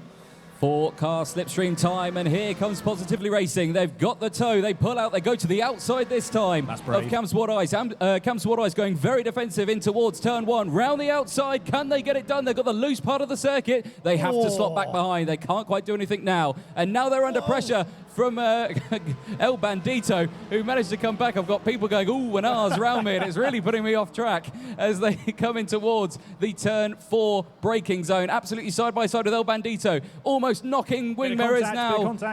Little bit of contact as they go through into the braking zone, but Positively Racing RS hold on to that braking zone. And who's behind them now? Positively Racing are. Both Positively Racing cars in this little pack now. It's all happening in this midfield section. El Bandito getting loose, looking to the inside. Maybe there was contact with Excite the Barracuda. Excite the Barracuda going around the outside again of this corner. We know it's a slippery part of the circuit, and they do run wide as they go through. Again, a little bit of contact with El Bandito and Positively Racing RS. and it's all going all 100 miles an hour here at this midfield section with 5 hours, 45 minutes. We're 15 minutes into this race, and these are, calm down, fellas. There's plenty of time to get the end of this race.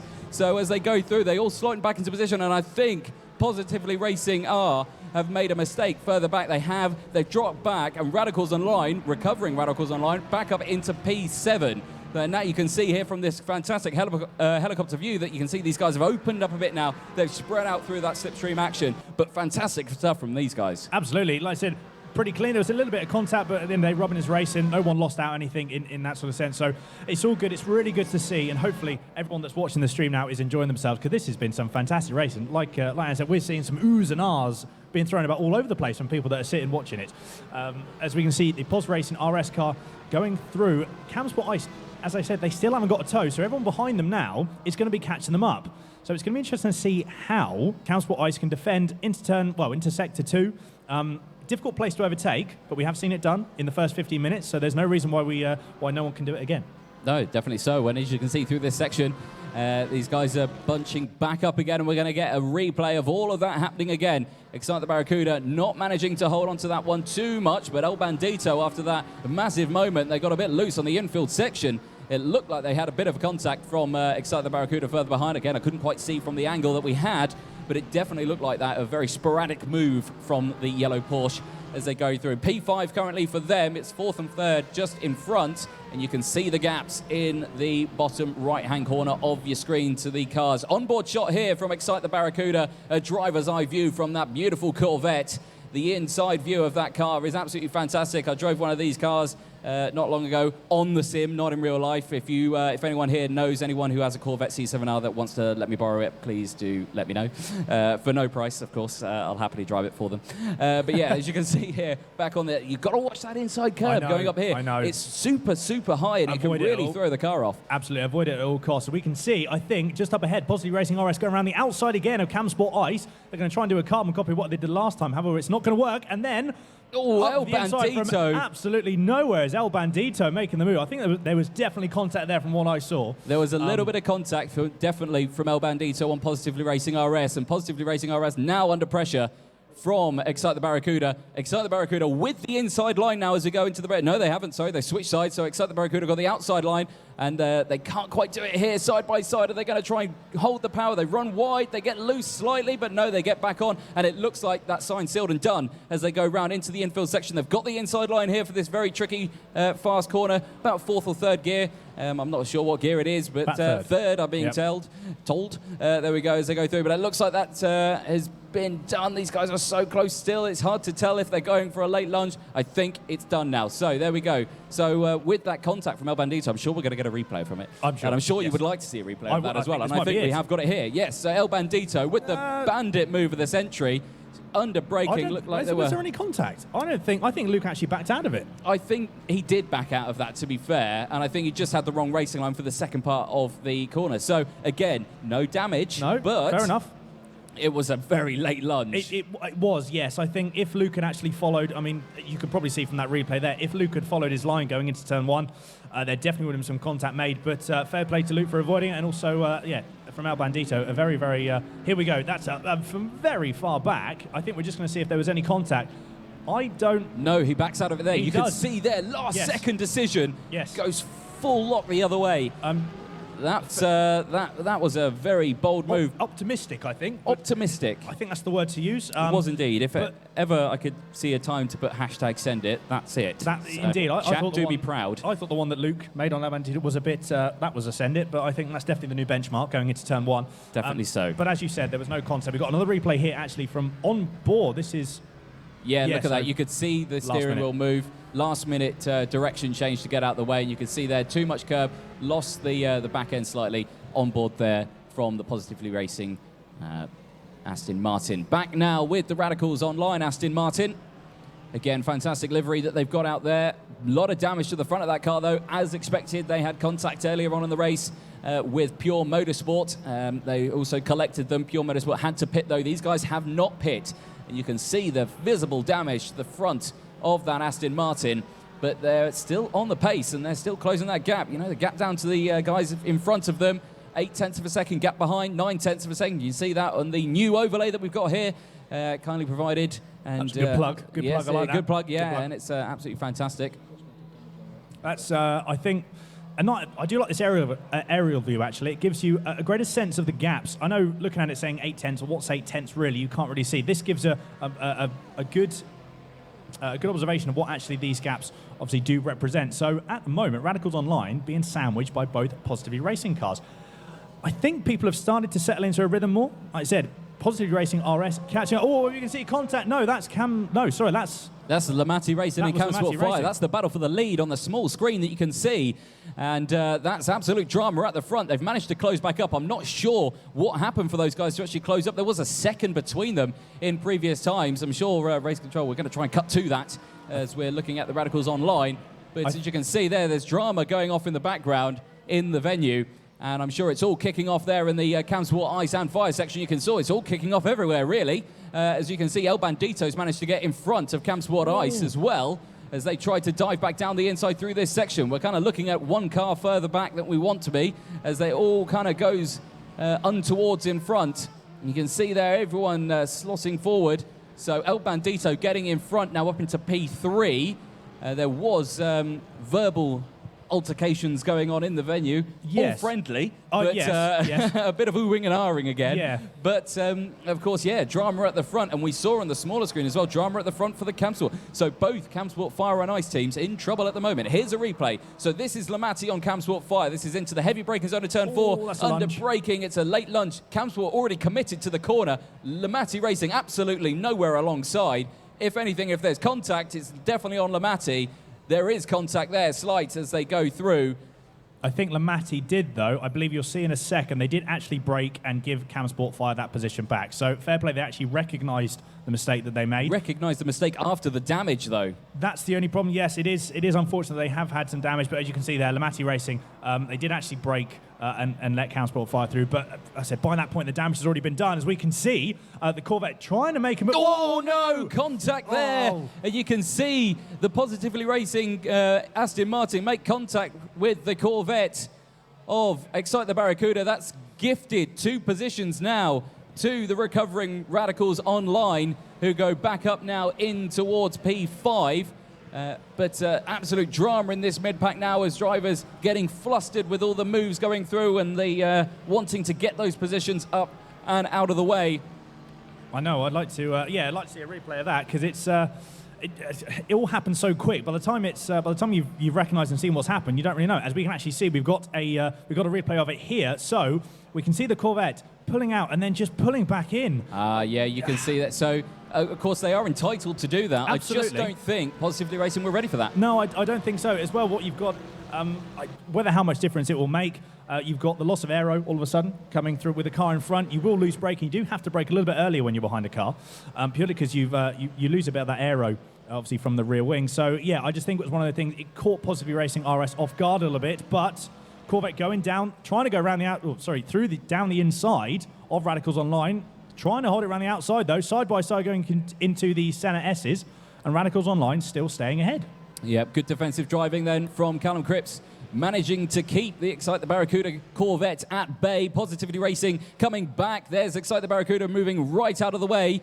And now are they going to look for a move down the inside here? Now Radicals Online go defensive, and that's giving a position back. So that's, again, Positively Racing going back up another position. That's Positively Racing R. That's gone back up another position. Not sure what's happening in that mid-pack there with why it looked like they just gave the position up there. Yeah, not entirely sure if there was anything that happened through Sector 2 or Sector 3 that we missed. But yeah, so actually we've had Pos Racing R and Pos Racing RS swap position this lap. As we see, that was Scudder Riminardi getting very, very choppy going through on the exit of turn 6, that was, I believe, or turn 5. Don't know what happened there. Probably get on the power a little bit soon. Also, as well, we've got to take into account, you can actually choose what traction control setting you're running. So it looked like they were, whether they're running with traction off or something, but got a little bit sketchy there. So I don't know if they'll be putting the traction control back up. Well, maybe so. And of course, I think teams, the reason why they do something like that is, of course, with the tyre degradation that they've got out there. You know, when the tyres scrub off quite a bit of the rubber, the traction control level goes up. but when they've got fresh tyres, traction control is off, and they can get the most out of the potential of that car. Now, a couple of messages that we've seen as it's all a bit chilled out a bit now. Yes. We've got a bit drama. It still is a bit drama, but they've all slotted in position. There's a bit of a position change further back. But a warning actually went out to Camsport Ice for moving under braking. But that was 20 minutes ago. Right. So okay. as you can see, I'm on the ball with keeping an eye from the race control messages. Back, of course, to the YouTube feed as well. I'm keeping an eye on that one. Keep your comments coming in. This is turning into a 6-hour touring car race. That's come from Benny. Yes, Benny, I think you've hit the nail on the head on that one. We've seen more drama in this first half an hour of this 6-hour than you'd see in any race whatsoever. Yeah, it is like having a touring car race. It is, yeah. GT touring cars, there we go. Which isn't really not something that we really want to see. You want to be something that's, I think, slightly less less of contact than touring car. We've actually got, this is Scuderia Minardi trying to go round the outside of the Positively Racing RS car. I'm guessing that there's some damage because Luke has all of a sudden dropped off. Fair play, that was a very, very good move indeed. I hear Mike clapping in the background. Yeah, very, very good move, but it'll be interesting to see because I think Pos Racing RS, we are losing the team's losing a fair bit of time. So whether it's worth actually jumping in the pits and trying to repair the damage and hopefully to have no incidents, or what we're going to try and do is potentially go and do this whole stint to try and keep the pit windows the same. Yeah, definitely so. Here is the sister team, Positively Racing R. They are up into P6. They've got very heavy damage to their car as well.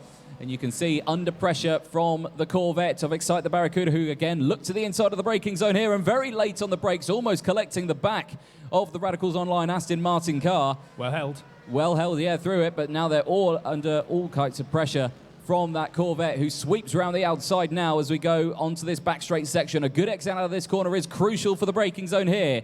Positively Racing are on the inside, though. They've got the favourable line, but have they managed to do enough to keep alongside? Yes, they do. They keep them behind, or side by side at least, as they go through this next section. Now, Excite the Barracuda have got the favourable line now coming into this section now. Down into third gear, heavy on the brakes, but not too much. A dab of the brakes as they go through this section, and that looks like the move is done. Can they get the switch back, though, and go down the inside here? Second gear for this one. It looks like they tried to go for the move. They squeeze their nose down the inside. No contact made, and they have to slot back into position. A great effort for defensive, but not quite enough to keep the Barracuda at bay. I know. Very, very good racing between the two of them. Like I said, no contact, which is what we like to see. And at the moment, the pace of the Corvettes has actually picked up quite surprisingly. We are actually now on, as you can see, we're on your screen now is Camsport Fire. The gap to second, 1.7. So they are starting to pull away a gap. Looking at the gap to El Bandito, the gap is now up to 14 seconds, almost 15 seconds now. So these two are actually pulling away with some incredible times. And at the moment, it doesn't seem to be any let-up of the times and the actual pace that they're giving out. Yep, exactly that. And of course, we did see the gap earlier on. It was holding at 16 seconds, but of course, they had the drama earlier on, with these guys battling away. Here's the recovering Pure Motorsport Porsche. They had the collision earlier on, and there's more contact there. This is actually still live with us. This is Positively Racing R. That was Scuderia Minardi, isn't it? That's, yeah, Scuderia Minardi. Very much unlike them in the Corvette to see them in a tussle. An aggressive tussle that is out on the track, and the two sister cars next to each other now, both Positively Racing cars, Aston Martins, next to each other here in P7 and 8, very close to each other. Here's a replay of Scuderia Minardi. So this is what happened on the start-finish line. They see they've got that toe very early on. They've pulled out of the braking zone and managed to get alongside. As we cut back now live. No, here we go. We are still replay. There we go, yeah. So they slightly missed the braking zone. Positively Racing avoided. A little bit of contact through that section there, and that's what we saw. That's what we cut to when we went back live. So, yeah, there we go. Nice replay there. Back live now, and you can see that they're still behind is Scuderia Minardi in that Corvette. And, again, we've seen huge improvements from the Scuderia Minardi team while they're out there. But, these guys absolutely fighting hard to get through. Both Positively Racing teams now neck and neck again. Are you guys going to be working together? Well, to be honest, this is something that I don't know. The team have been obviously both drivers. Again, I think much similar to Camsport Ice and Camsport Fire, it is very much a just go. As we can see, Luke Bennett making the move down the inside in the RS car of the Positively Racing R car, and that is the position made. It didn't look, to be honest, like there were any, there was no backing off or letting off, anything like that, so by the looks of it, they are racing. We've actually now got Scudder and Minardi probably going to get a good run going down into turn 4, I believe this will be now. So as we can see, the camera... This is a very static camera that we're looking at here. There we go. There we go. And we see Scudder and Minardi getting up the inside of Positively Racing R, but Pos Racing R looking to get the run back. I don't think they're going to make it now. I think Sector 2 will just be now follow the Minardi car, follow the Corvette, and see if they can make the move going down into turn 1. If they can get a good toe and get a good exit off the last corner, that's probably one of the safest moves, I think, to make on turn 1. I definitely think a safe move to make is definitely shortening your team name as well. Yes, I think Pos Racing. That's I think Pos R and Pos RS. Yes, I think is what I'm going to go for now, because trying to say Positively Racing RS in one very quick motion is a difficult one to do. Here's a replay then of the Minardi Corvette going down the inside for P8. Absolutely fantastic done. Lick the stamp and send it. Beautifully done.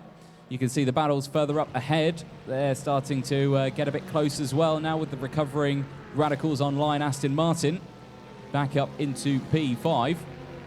Camsport Ice is just in front of them as well. Again, you can see the gaps that you can see here. Gap to P10. Obviously, we're looking at Positively Racing, or POS R here. There we you can go. see the gap in front, 0.6 of a second. The gap behind, 1.2 seconds. And that, of course, will be for Avanti Racing.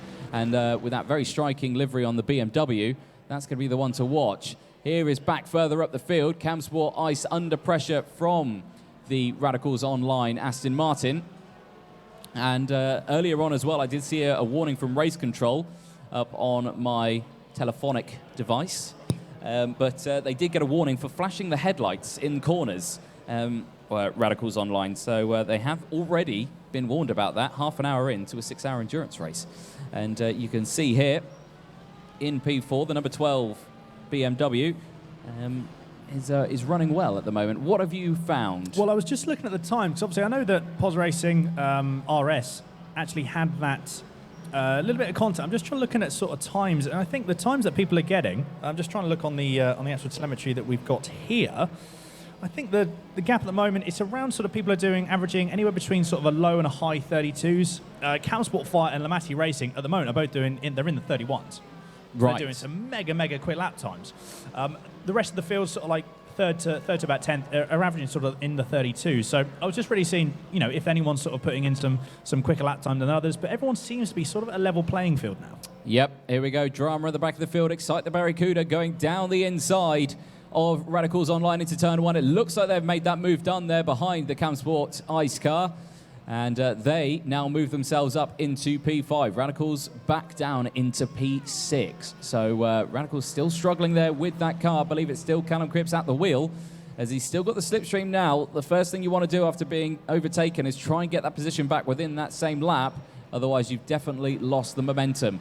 And as you can see, that gap's opened up. The only opportunity I think he had was into that braking zone. And he's massively dropped back, actually, through there. So Callum really struggling with that Aston Martin Vantage with Radicals Online. Again, another nice helicopter view here. You can see Excite the Barracuda on an absolute flyer at the moment. They're right behind Camsport Ice as they try and close this gap now in that midfield. Now, this very tricky section of the track, much earlier on the brakes than people think. Again, because it shoots downhill on the apex, that when you get on the power, it actually runs out wide. So crucial racing line is key. Flat out through this section here, and then heavy braking again into P2, or second gear, I should say, and then back up the gears. Are you third through there? We are. No, we're in second. You're in we're in second. The main thing, you want to stay off the inside curb, and you also want to stay off of the outside curb on the last corner. As soon as you hit the outside curb, it actually slows you down. The way that the curbs behave around this track, they do not suit the cars well, and you do lose up to, if you have a particularly poor exit, you can lose a tenth just by running over the curbs. So not ideal. I was just saying that as we see, this is Team Jaguar, I think, making a move on Casual Apex. No, that's not Casual Yes, Apex. it is Casual Apex, Apex. yeah. I was right. You got it right. Making a move going through. I think that's in sort of the latter half of third, but actually Casual Apex making the move back, going side by side, going through the the last sector. This is going to be very, very close indeed. I think Team Jag, getting a little bit sideways. I think they've held it. No, they haven't by the looks. Hope they're not going to collect it. Anyone? No. Fair play. That was a textbook. There we go. Impressive. That deserves a round of applause. That does. Well held indeed. Unfortunately, losing a bit of time to that, but luckily no damage sustained, and everyone is still running. Happy days. Lucky no tire walls in that section. Yes. So, they got away with that. While we were watching that little battle, excitement happened further up the field between Excite the Barracuda and Camsport Ice. You could see them through turns 4. They tried to go around the outside of that heavy braking zone, couldn't quite do it, ran wide, lost a bit of time. Now they've concertinaed back up, and because these two are battling and squabbling, it's allowed Radicals Online to really close up to these guys now as well. So this is helping these guys out massively as we exit the final corner. Here's a replay of Red Shell Racing. Now, what's happened to them through this section as a helicopter shadow whizzes past through this very fast third gear corner, losing the back end there and straight onto the grass. Coming to a gentle stop out of harm's way. Looking for them, no damage, but they will have absolutely flat-spotted those tyres and turn them into 50Ps. Round the outside, Casual Apex. That's a very late move under braking. They're not going to have the momentum to pull it back round to the Apex. They managed to get the Apex to the second part of the corner, but that was a good attempt, but a failed attempt. Unfortunately, they're going to have to watch out now because Radicals look like they got a much better run going through. So I think in Sector 2, they're going to start to... It's amazing how if you get the first sort of the SRES wrong, it can upset the momentum for the rest of the lap. It's a lap where you don't really have any opportunity to actually let off and to breathe almost. So going through Sector 2, as you said, you've got to concentrate so hard, and as we can see here, Radical's actually now getting much, much closer to the back of Barracuda. It's getting very, very close. Camsport Ice braking very, very early going through, but... that's probably the safest way to do it. Yeah, conservative on the fuel, absolutely. Backing the pack up as well. This is allowing them to all concertina back up again. Casual Apex running wide slightly as we go into the braking zone. They go defensive from Radicals Online, which is going to it's not going to favour the exit line, but they still manage to hold on to that place. Stick around, folks, if you are watching on the stream. Of course, 20 minutes until we're going to see the first start of the fuel stops. They're going to be coming in around about the hour mark, I would say, that these tanks last. So stick around for that. Here is a replay of what happened. Oh, it's involving your car. What happened here? Very late on the brakes, and it looks like he's very sideways. The back's overtaking it much too fast into there. Back wheels locking up as well under braking. I think he's going to hold that. Look at that. If ever there was a promotion for Michelin tyres, there it is. That is, absolutely. That's, held it. Very well held. Very well held. Fair play. Nicely Fair play. done. Lost a little bit of time. Luckily, obviously, tyres will take a bit of a beating from that. But all in all, there was no real time lost, maybe sort of second and a half. But, as we see, Camsport Ice, at the moment, still backing up the pack. So, given the opportunity for Pos Racing, RS, and also Scuderia Minerdi to catch up with this group, Camsport Ice are going to have to watch out because, I know I keep saying it, but the tow going through, and we've both said it quite a lot, the tow going through into Turn 1, providing there's if you get a bad exit, then you might lose one or even potentially two positions. At the moment, Camsport Ice have got no one in front of them to get a tow off of. Whereas, as we see Radicals Online getting very, very close to the back of the Barracuda car. Both Barracuda and Radicals are going to get a tow on Camsport Ice. Yeah, definitely so. As you can see, going out to the braking zone, two separate camera angles that we've got here for this same battle in the mid-pack. Camsport Ice. You've got the Barracuda car, you've got Radicals Online, then it's positively RS and Scuderia Minerdi. Group of 5 cars, all different cars, BMWs, Aston Martins, Corvettes, and I don't think there's a Porsche in there, no. So no Porsche in this group, but 3 of the 4 selected cars that are available to these teams in this group here. 5 hours, 21 minutes left on the clock as they go round to complete lap 25 on to 26 now. Yellow flags in Sector 2. And they clear quickly. Moving down the inside again. Scuderia Minerdi round the outside, losing the back end and going wide. They're going to have to concede that place. They won't be allowed to keep that, and you can see there that they move to the side and slot back in. So, again, I did see a comment from Graham from the team earlier on the YouTube chat. I can't take it. My heart. Well, I think an energy drink will sort that out. Or maybe it won't sort that out. I think it'll probably be the worst thing. Have even a coffee wouldn't help. Have some water. There we go. As you can see, this battle's starting to spice up as well. And, of course, 20 minutes until those fuel stops. We'll keep an eye on this group. The race leaders, they've kind of separated now. 6 seconds between themselves now at the top front. I know, it's very, very close indeed, and I don't think the gap is going to get any bigger. Like I said, at the moment, Camsport Ice setting the pace from P4 down. Everyone's sort of holding their own at the moment, whether people are trying to now really conserve that fuel, making sure they get, because at the moment what they need to do now is get an extra 20 minutes out of the car, 20 minutes out of the fuel, 20 minutes out of the tyres. The fuel is going to be the main thing. Obviously, the fuel will determine when you have to pit. Obviously, tyres won't do that as much. So I'm just trying to look on the live timer, but it's just refreshing at the moment just to see what sort of times people are going to do. Barracuda not getting the best of exits, going on to the start-finish straight. So Pos Racing RS going to get a little bit of a run, although it doesn't seem to be making that much of a difference. I think Pos RS a little bit too far back. Radicals have also dropped back as well. Again, whether they're just trying to conserve a bit of fuel and just trying. At the moment, they're not really, I don't think, losing that much time. Everyone's on the sort of same, mid to high 132s. Occasionally, I think El Bandito actually put in a stonker of a lap time, 131.7. So they're actually matching the pace of the front runners. But Camsport Fire and Lamati Racing consistently hitting the 131s, which is still incredible 40 minutes into the race. Yep, great pace from these guys, of course. You could see in qualifying they were doing the 129s, but they had the qualifying setup. They had the fresh tyres here, there, and everywhere. They did have a full tank of fuel, I will say, but they could, at the end of the times, they could get that fresh set of tyres after using a load of fuel. What I probably would have done is I'd have just spent the first 10 minutes of that qualifying revving the nuts off the car in first gear, using as much fuel as possible for 10 minutes, and then burning as much fuel, then pitting for a fresh set of tyres and going for it. That's what I'd have done. Yeah. Yeah. I mean, I would have blown the car up, and it wouldn't have helped in any way, shape, or form, and would have come stone dead last. But less fuel. But there we go. 5 hours, 18 minutes left to go. Rundown of your top 10 at the moment. Camsport 5 leading the way on 28. 16 seconds clear from El Bandito, meaning Lamati Racing, I believe, have pitted for the first time. So very early. Yeah, very early indeed. Actually, no, I don't think they have pitted. It's too early for a pit, and they've not lost a lot of time for a pit stop. So, okay, so they've had an issue then somewhere. Actually, no, I think they have pitted. Yes. I think they have pitted, yeah. So they've lost a good 30 seconds. So I think, no drive-throughs or anything that we've... No, I can't see anything on the race control board. So maybe just an accident from them, or maybe it was a pit stop. I don't reckon... No, they'd lose more time in the pits if they were to pit. They've only lost about 20 seconds, haven't they? Yeah. Sorry? Yeah. Oh, yeah, so they must have had an incident somewhere. Whether we're going to see a replay of that... interesting. I wonder what happened there. Whether it was on their own accord, or whether they were having a bit of a battle with Camsport Fire. So it'd be interesting to see a replay.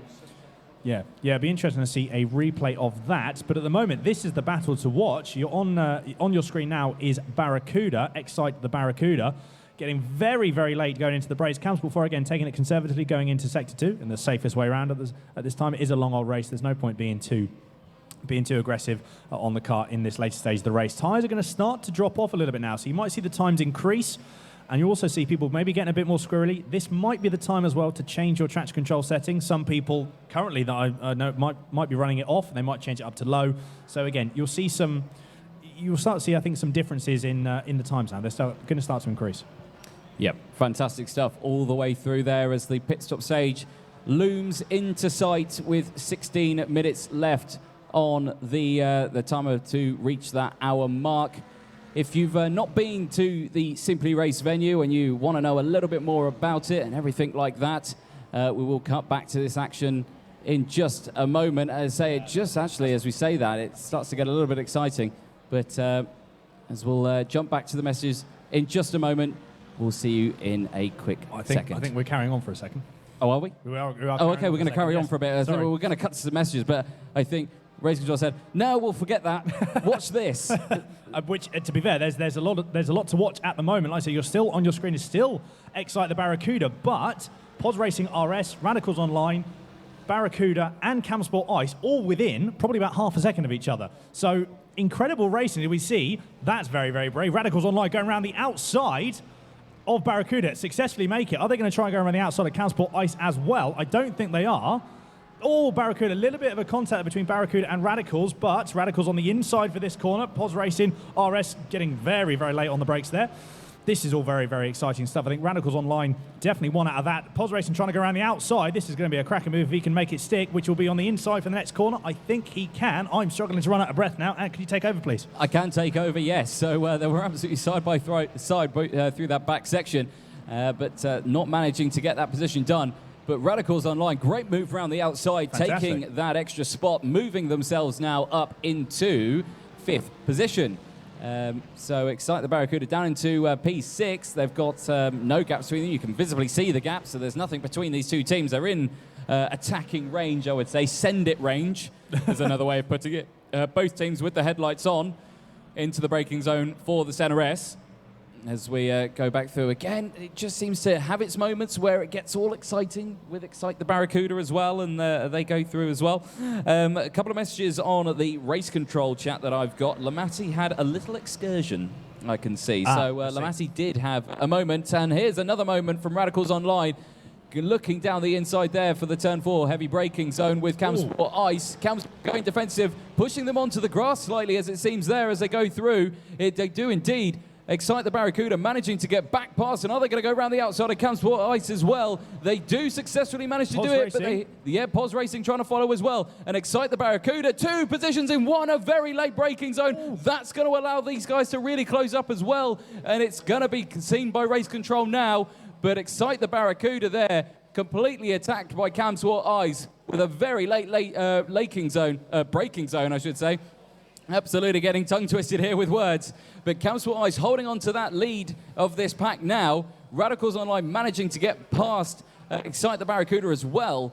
And this is incredible drama here about 50 minutes into the race between these top teams, around 5th to 7th place that we can see here, or 4th to 7th place, I think it is, yes, as we can see these guys through. So we have got some talking to someone, are we? Well, yes, what I was going to do, I'm actually driving the car in about 10 minutes' time. Right. As we see Radicals...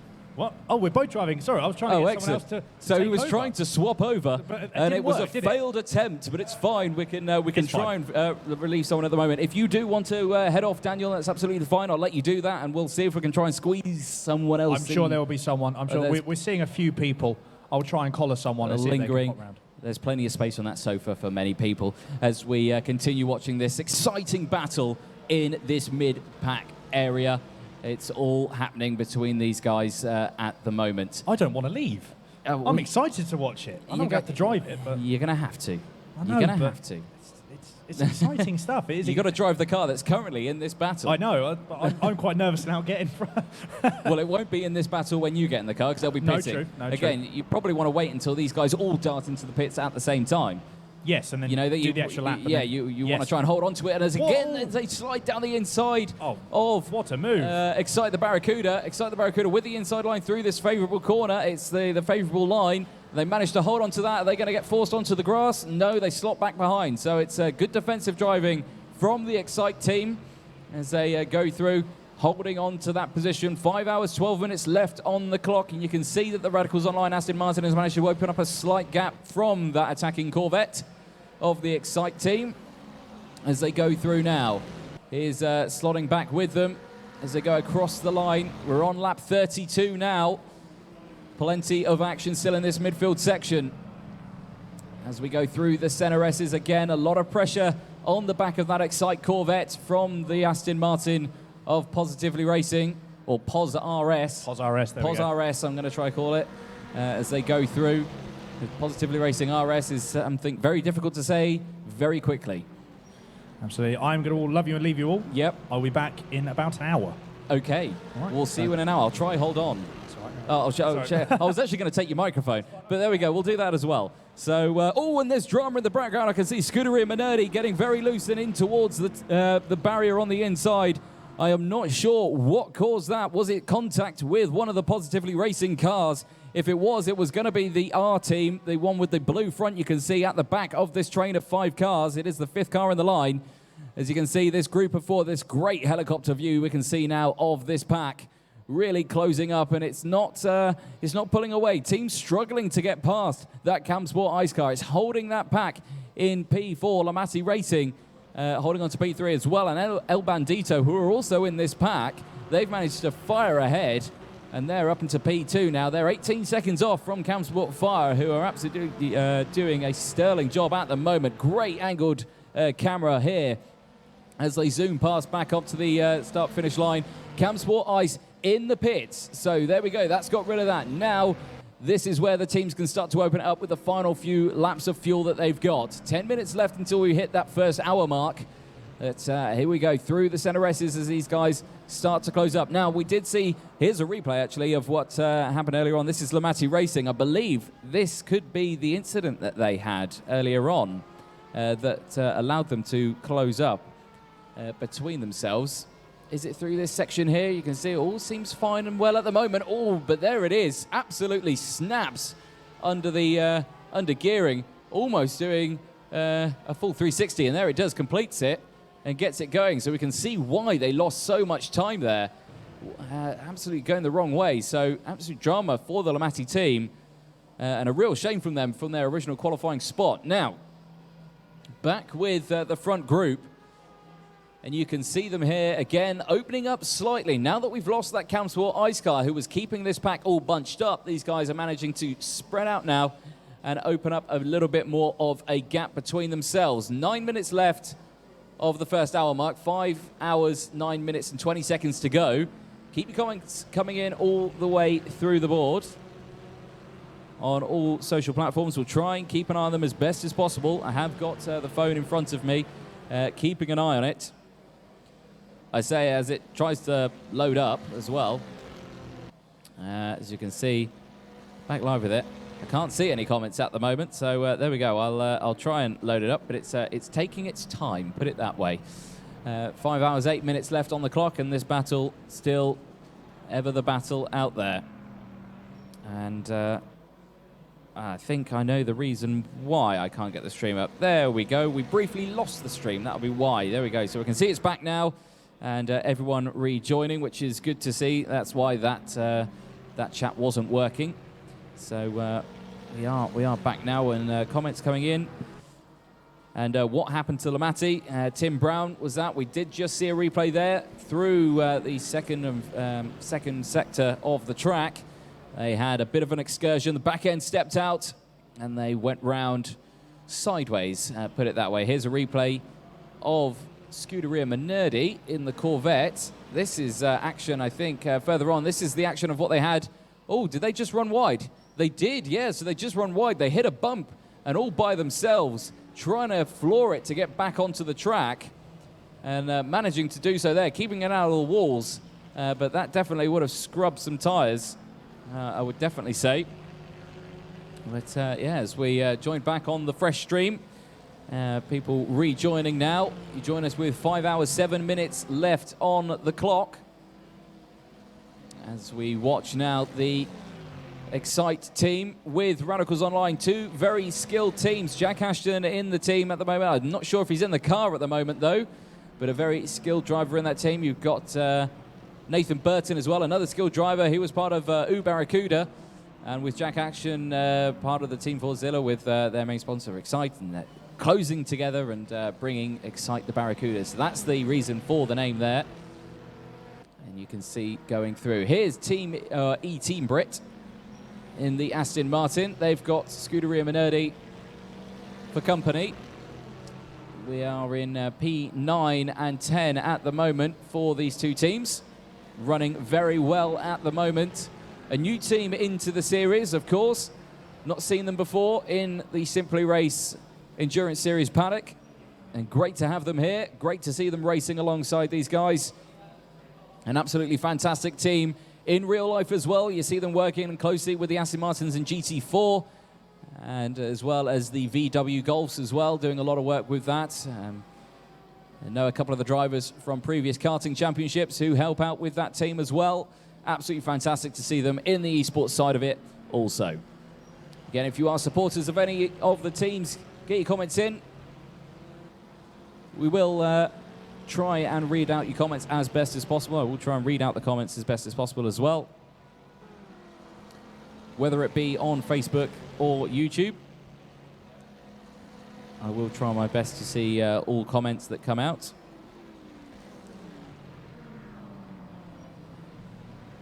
But plenty of action happening on the circuit, as you can see here. E-Team Brits getting very cozy with Scuderia Minerdi under braking, as well as on the smaller screen as well. It looks like Excite the Barracuda have got past Radicals Online. So on the smaller screen, I didn't quite see it. But excellent stuff from them. And was that, again, is that a little mistake from Radicals Online? They've really closed up, and now that's allowing it to really close up the battle with POS RS. So POS RS switching back to the inside of that smaller screen. Again, they cut out of view. We're not quite looking at the right battle. Again, they can't quite get past there. But a good battle nonetheless between these two separate screens that you can see. And we are nearing that 1 hour mark. 4 minutes left, or 5 minutes left of that 1 hour mark. As you can see, plenty of action all the way round the circuit. If you don't know the simulator venue here in Milton Keynes Simply Race, they've plenty of action here, not just on race days like today. There's plenty of action all the way through the week as well. If you don't know a lot about it, check out a few of these clips.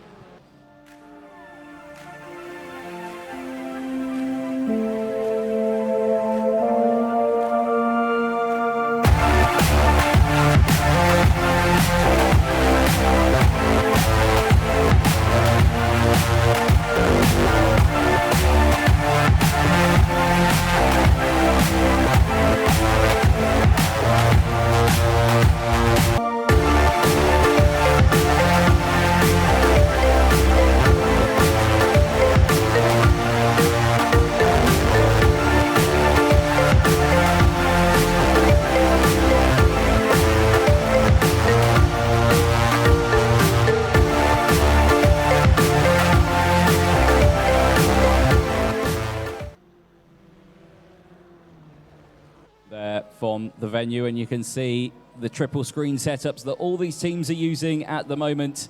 So if you tried to count the screen, in fact, I won't do a guess of how many screens are in the venue. There are quite a few.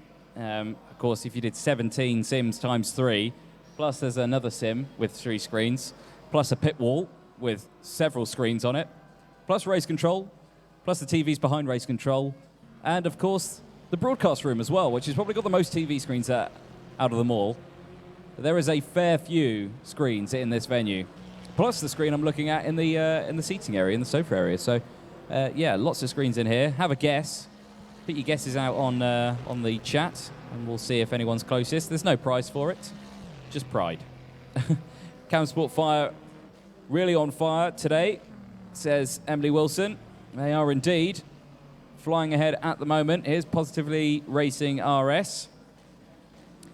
All on their own for the moment. They've got a gap of 2 seconds, 3 seconds between themselves and the Excite Corvette in front. 6-second gap between themselves and the car behind them, and you can see it there, just behind them. Back here is Trailblazers, 16th place at the moment. Gap in front of them, 47 seconds to 15th place, 27 seconds to the guys behind, so very separated here at the moment, but running well. You can see El Bandito there just in the background, and Red Shell Racing just up in front as well. Oh, as you can see there, running a little bit wide, just offline. You can see how slippery it is here if you don't get on that racing line properly. That is what happens. The back end steps out, and you lose a lot of time. Visibly, you can see the racing line. You can see the rubber there, and again, running slightly wide. I think those tyres have pretty much had it now, and I think we're going to see these guys enter the pit lane very, very soon to change for a new set of boots, because those tyres at the moment seem to be absolute 50Ps. So I think, yes, we'll see these guys pit very, very soon. Emily Wilson coming in with 73 screens in the venue. That's a great guess. I'm not too sure how many there are. I will try and count in my head, but yeah, I'm not too sure myself. I'll actually try and do the maths as well while I try and commentate. I'll get my calculator out because there are that many, you need to calculate them. So as we watch these guys, Avanti Racing 11th place. They've got the Jaguar team in front of them. And I think that's Camsport Fire, actually, as well. That's just in front of them as well. So Camsport Fire, yes, there they are. You race leaders, absolutely flying away. Doing a sterling job at the moment.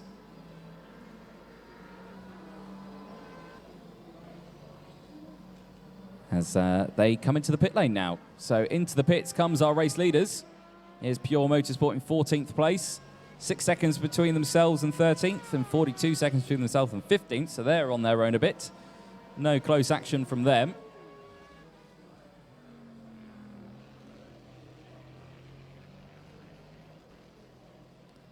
But as we can see here, Excite the Barracuda, second place now for them. They're going to be coming up past the race leaders, or are they pitting as well? Yes, they're also pitting. So we're into that first pit stop window. Heavy on the brakes. There's the line that you need to be going, that pit lane speed, into the pits. And here's a replay. Right, this is one of the Porsches. And yeah, that's not the track. Oh, yes, very messed that up. Do they hit the wall? Oh, slightly. That's going to be some front-end damage for them. That's not going to be helping the Porsche out massively. As we all know, it's rear-engined, rear-wheel drive. So you need as much of that front end as good as possible to help you around the corner. And doing stuff like that is not going to help you out at all. So back with Avanti Racing. 10th place for them at the moment. They have only got a gap of less than 2 seconds from, I believe, them and E-Team Brit, I believe, in the Aston Martin. Yes, they are just behind them now.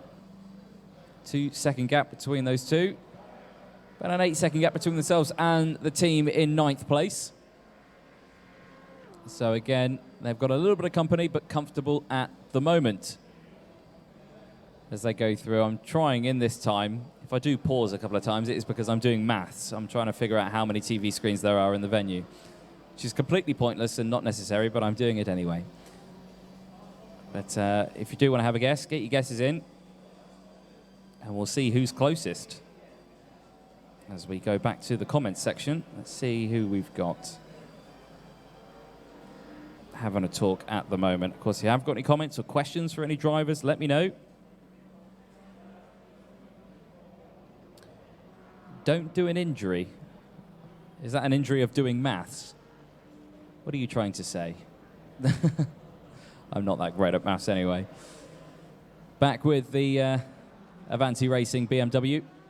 Again, probably the best livery on the grid, personally, for me. It's very, very well designed. As you can see these guys sliding through the section.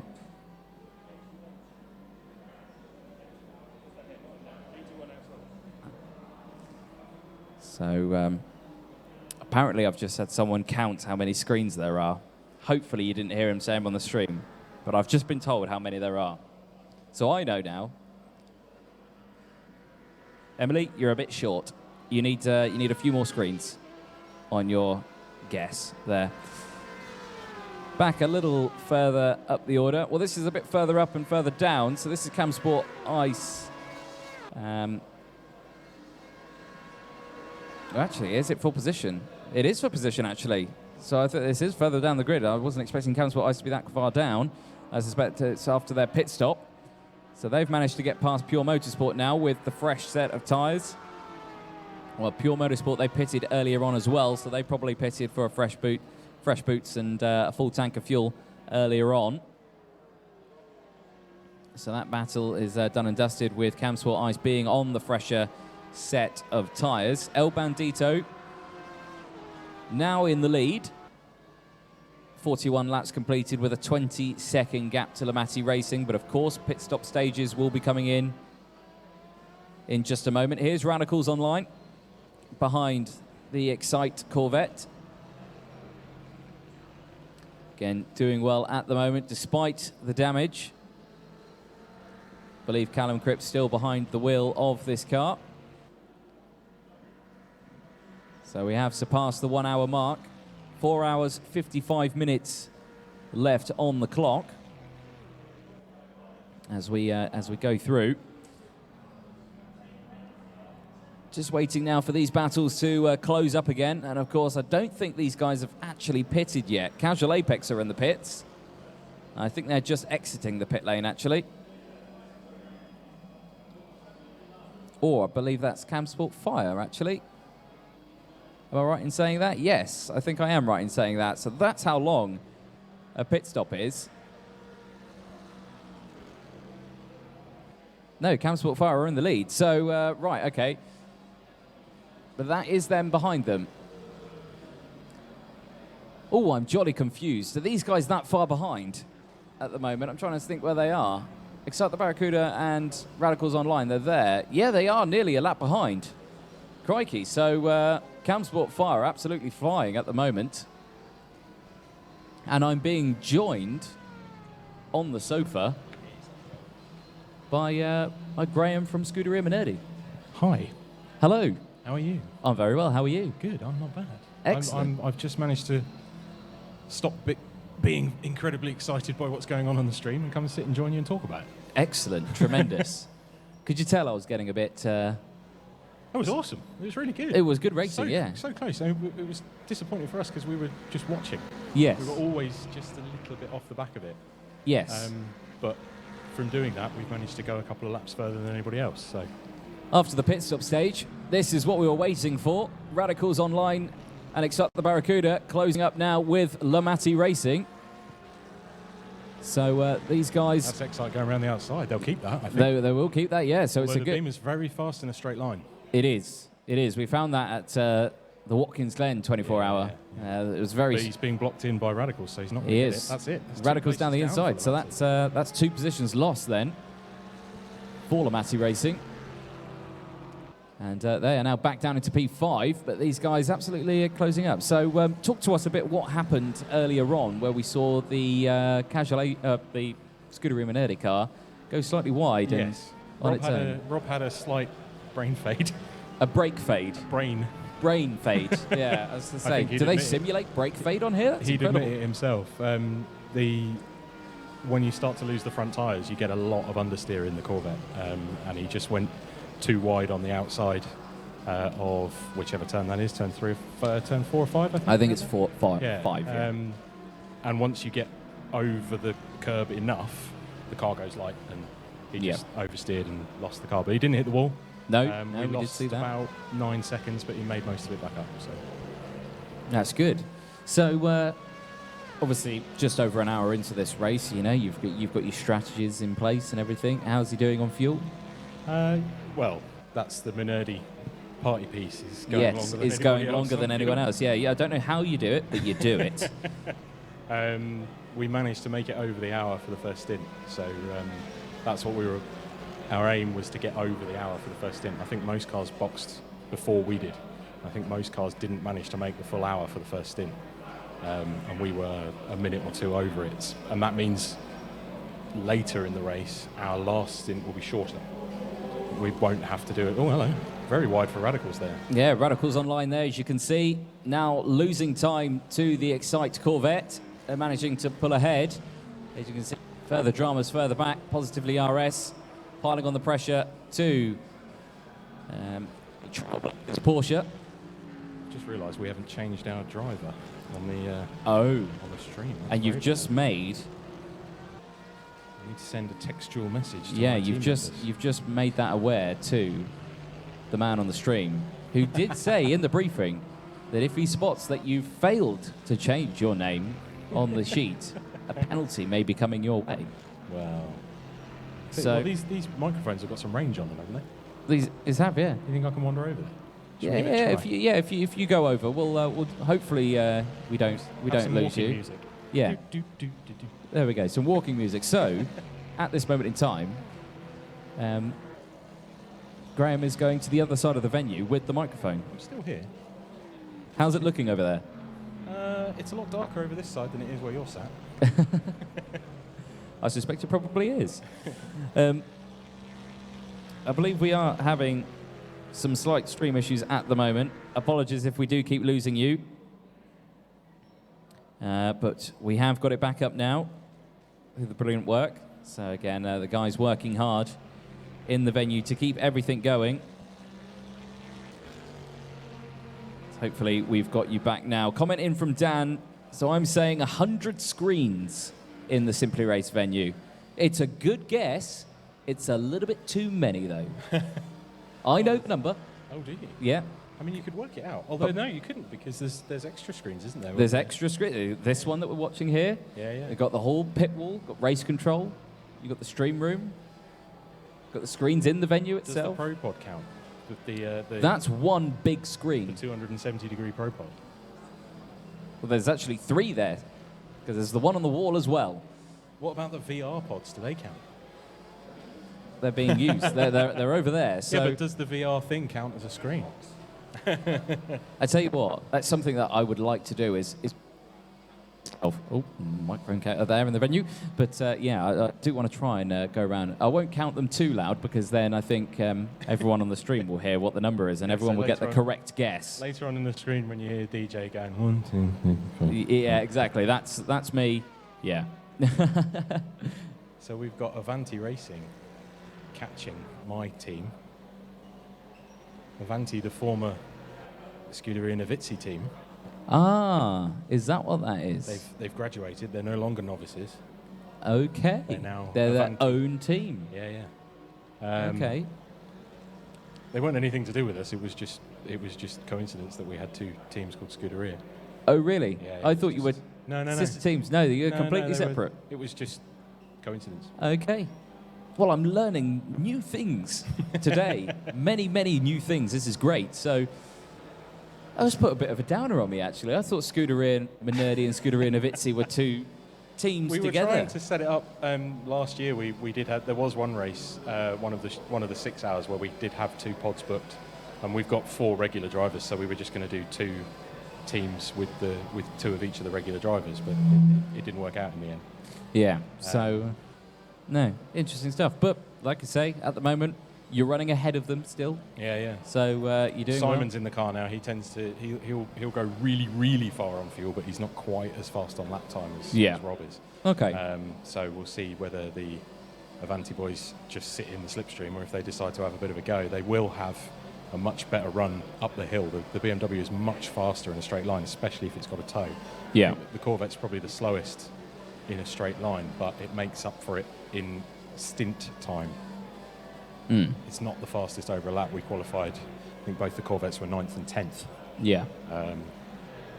But so they're a lot closer at the end of that straight there, though. Yeah, so they have slightly closed that gap. But again, it just looks like they're looking for that slipstream at the moment, you know, trying to conserve the fuel. And, you know, the lead car always uses more fuel. You know, Always they're uses a having little to bit cut more through fuel, the yeah, air. yeah. And it means Simon can't do his magic lift and coast tricks that he normally does. Ah, that's the trick then. You've just given away the secret there. I mean, it's pretty obvious. It wasn't obvious to me. I had no idea how you were doing it. I say, is it the gearing? Is that what they're doing? No. And there's a Trailblazers car in front as well now. They must be coming up to getting lapped now. That Trailblazers livery is something else. It is a striking livery, that, isn't it? It's really cool. It is. It is an awesome livery. Whoever Kinda made just- that is some kind of genius, because getting texture to line up across panels on R-Factor when you're making a livery is almost impossible. Well, Very are they wide. lining up though? We can't tell. No, It's I very suppose you can't tell, camouflaged. can yeah, it's very camouflaged. Here's Camsport Ice. They are behind Pure Motorsport at the moment, but that's not for position, because Pure Motorsport is in 14th place. Camsport Ice, who we're currently looking at, in 10th place. Very wide. And on at the that last rate, corner they there. will be 14th place in no Yeah, yeah. time. Yeah, there you go. You don't want to be doing that too often. As they're back onto the start-finish line now. See Team Ebrit, that's the team in front of them. Camsport Ice. Excellent showing from Team Ebrit for a first time out. Yeah. Really, really Yeah, good. yeah, excellent. You know, first time in the SRES Championship. Hand control cut out there, which is calibrated to be normal as well. But yeah, they got with the normal setup with the pedals, but they've also got the hand control as well for one of their teams. So fantastic effort from the guys who made here that. We go. So that's Trailblazers getting lapped and Yep, Trailblazers. doing a little bit of cross-country motocross there. Yeah, and in the background as well. And a bit Oh, more, dear. and a bit more for some. Yep. If you're going to do it more often as you can. Yep. But your car here, Scooter Imino, livery not changed. Probably the only livery Yeah. that's stayed the same. I spent a while looking at it because I did that livery. Yeah. And I spent a while looking at it and trying to think, well, how can I change it to update it or whatever? And I just couldn't think of anything that I really wanted to do. Yeah. I like how it looks. It's very yellow. It's based on the old Minardi, Yes. Yeah. our namesakes. Clue in the name. Yeah. But you can't. There aren't any other interesting Minardi liveries. It's either No, that or it's- black and yellow, or yes, yeah, blue yeah. and silver. So Yeah. and there's already blue and silver cars. There's already black and yellow cars. So Exactly that. So you just went with a full yellow yeah, with a hint of blue. I was going to try and change because the checkered flag thing on the back wall. Now Radicals, Excite, and Positively Racing. Yes. Positively Racing RS. RS. Yes. So really confuse us. They've got been R really- and RS. yeah. And the liveries are the same, I imagine. And the liveries are the same but different colours. Yeah. Yeah, it's quite bold, different colours. You know, one's got a purple front, one's got a blue front, and there's Excite the Barracuda big, getting big very switch. excited under braking, under the zone, and did they absolutely wipe out the Positively Racing car? I think they managed to get away with that, but that's going to be huge damage for that car. Here's a replay of Scooter and replay. Minerdi. Oh, hang on. No. That's Oh, a bit dear. cheeky. It was a bit cheeky, and they clipped the wall as well for good measure. Oh dear.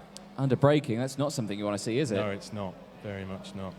Very much not. So back live now, and I'm sure we're going to get another replay in just a moment of what happened. That means that this car is now all on its own. The Radicals Online Aston Martin. As you can see there's the replay. Into the braking zone now towards turn 4, and you can see that Positively Racing pulled out the slipstream, but that wasn't the person who made the mistake. It was this man here running wide, getting on that power.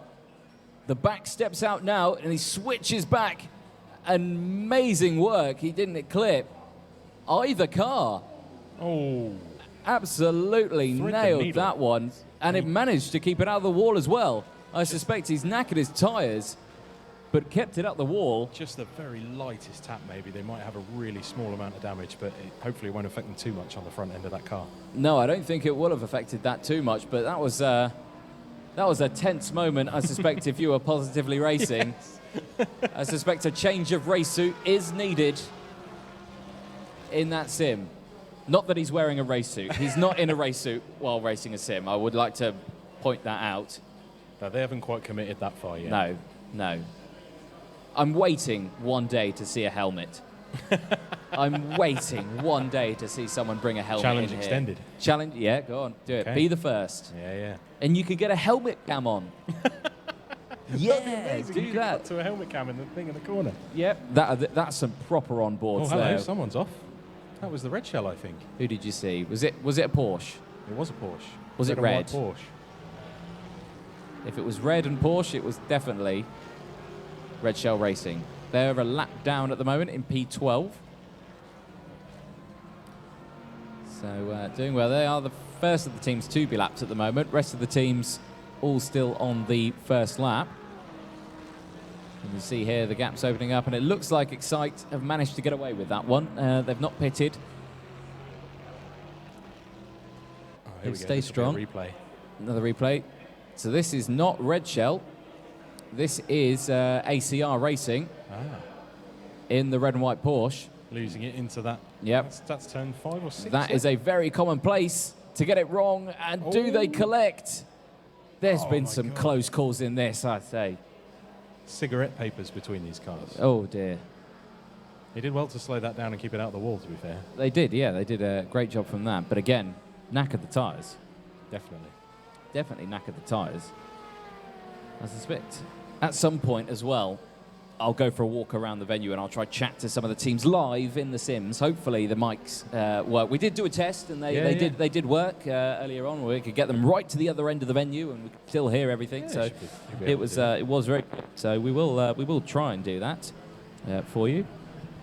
I keep freaking out seeing a Porsche painted as a Jaguar. Yeah.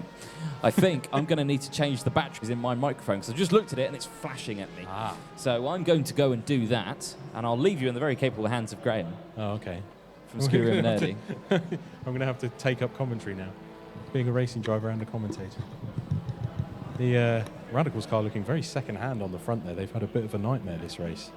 Normally they'd be much closer to the front than they are, although to be fair, that's 45 seconds gap from Camsport Fire.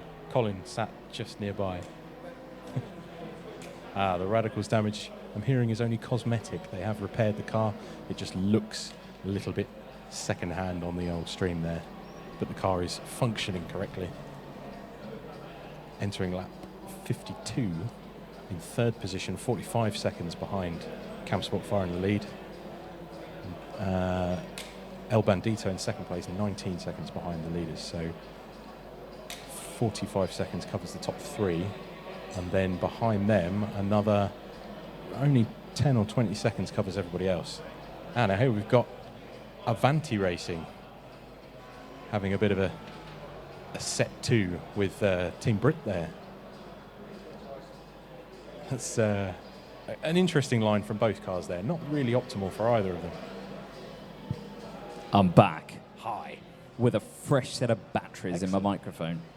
That's good, because I think people might have got bored of my boring commentary. It was fine. There was nothing wrong with it. It was all good. Oh no. I thought we were getting something spicy, but so that's Minerdi up into P7 now, are we? No, we were in 7 anyway. But Camsport Ice have made a good couple of places. They're doing well at the moment. 4 hours, 39 minutes left on the clock. Now, Camsport Ice were quite far up earlier, so how come they've dropped back so far? A penalty or something? I'm not too sure. Because they were right up the front. Camsport Ice? They were, and now they're 8th.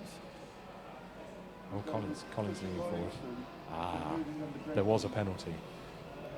A contentious penalty. Yes. Team. So again, because of my wisdom of keeping track of everything, I did see that 40 minutes ago, a drive-through for Camsport Ice broke repeatedly. Well, there you go.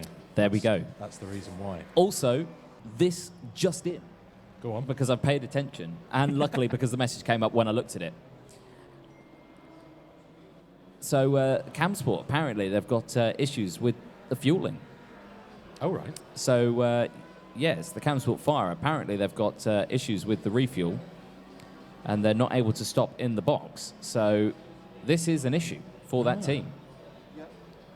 I can also tell you that when it comes to a pit stop, we are going to have to stop for 8 seconds to get the time adjusted correctly, because El Bandido light fueled.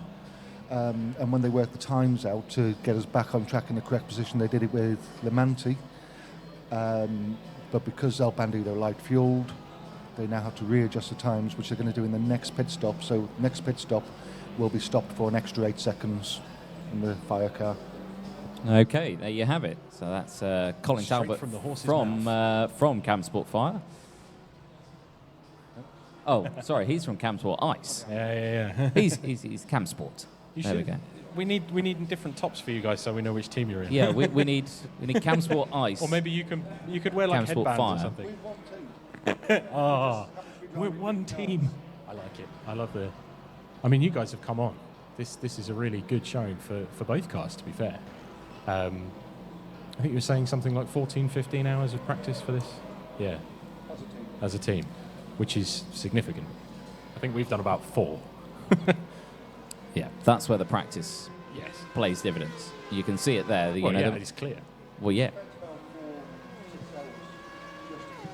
Yeah.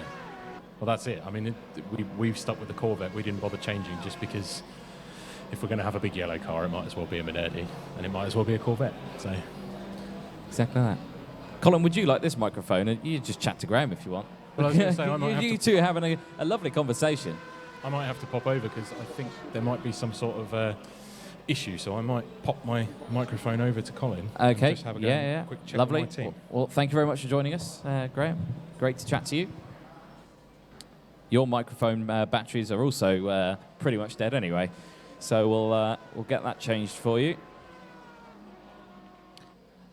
And we'll cut back to what we've got out here. I've just got off of my seat, and I've just seen that I've left a great indentation in the seat. There we go. I had a big breakfast this morning. As you can see here, 4.5 hours remaining on the clock. This is Casual Apex in that green Porsche going through that midfield section. They've got a little bit of traffic in front of them.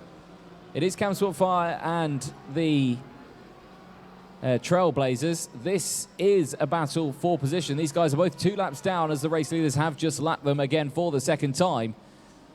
And this is the battle for 14th place on the grid. So you can see the gap there, 6 tenths between them, 77 seconds between Casual Apex and Team Jaguar in 16th place. And we've replaced the batteries in the co-commentator's microphone, and I am now joined by Camsport's Colin Talbot. Thank you very much. How are we? Really good. The drive from Chris in the first hour, as far as I'm concerned, was absolutely brilliant. Under a lot of pressure and handled it fantastically well. We did get a little penalty, which we complained about because we didn't think was quite fair, but race control is race control, and when they say that's what it is, then we will take that and fight back. Race control is law. Yes. Yep, you have to stick with it. There was a bit of a moment there. Trailblazers in their favourite corner on the circuit, losing the back end again, and it's snapping back. And that's brought an abrupt end to that battle for 14th place. Casual Apex now stealing that. That is a very hard corner to get right. You go into a third gear, about 80 miles an hour probably, and you want to put power on it. If you're slightly offline, there's a lot of marbles, and the back end will just kick out. Yep, it is a horrible corner, that one, and I've done exactly that same move. I've made that exact same mistake. You know, you run a little bit wide, you get on the power, and yeah, the back just steps out, and yeah, round you go. So it's a bit of a horrible one, that one. Yeah, it's you get it right, it feels really good. Yeah. You can hear the engine really pinging on the rev limiter in the third gear. You get it wrong, and it can really cost you a lot of time, particularly if you collect the wall and take off a front splitter. Yeah, exactly that. Not something that you want to see early on in a race like that. So as we now look at the lone Casual Apex Porsche, 29 seconds clear ahead of them, 15 seconds in front to the next team, which is Pure Motorsport. Yellows in Sector 3. Unusual place to go off. They clear quickly. So there's only a couple of corners in that section.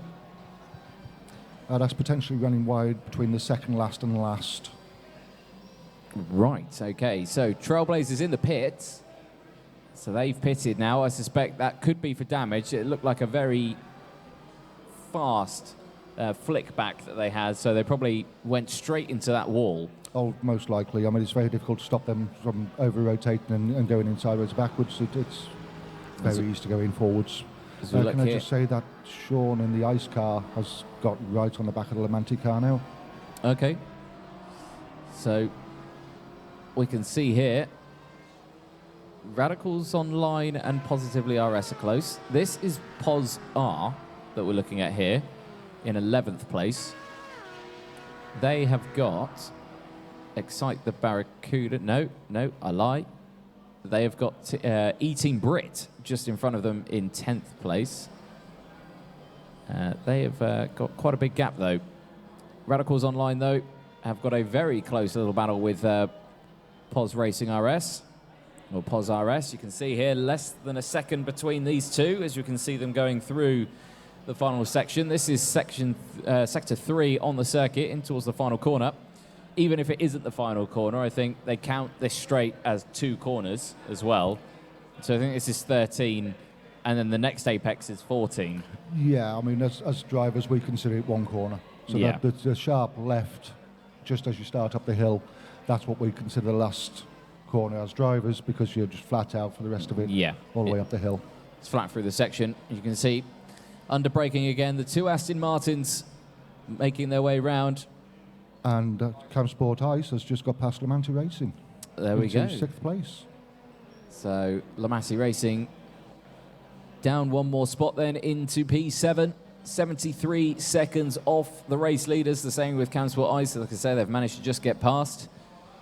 I'm going to take a guess that Lamanti Racing car is potentially carrying a bit of damage, because they're normally quicker than this.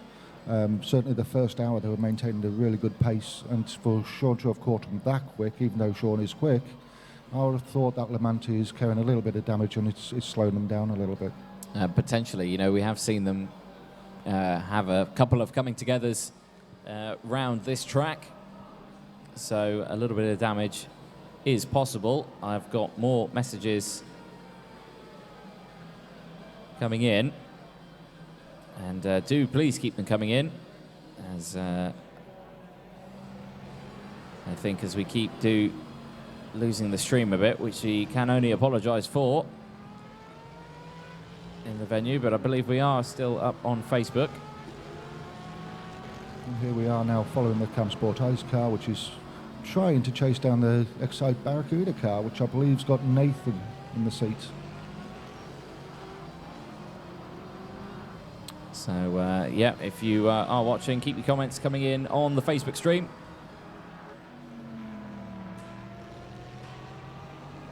As we are having some slight troubles in the venue, but we will try and get the streams back up and running.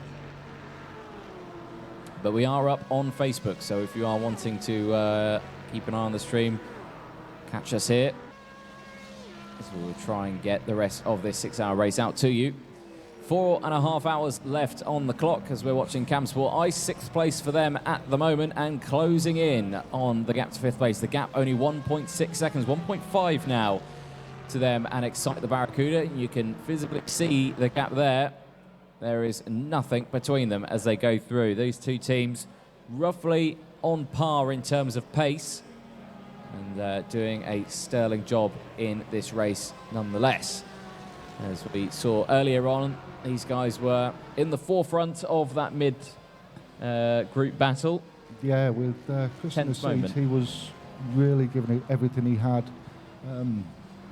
defending hard, and then when he got a little bit of a break, was pushing to try and extend the gap, and then they're drawing back in. So it was a hard drive for Chris in that first hour.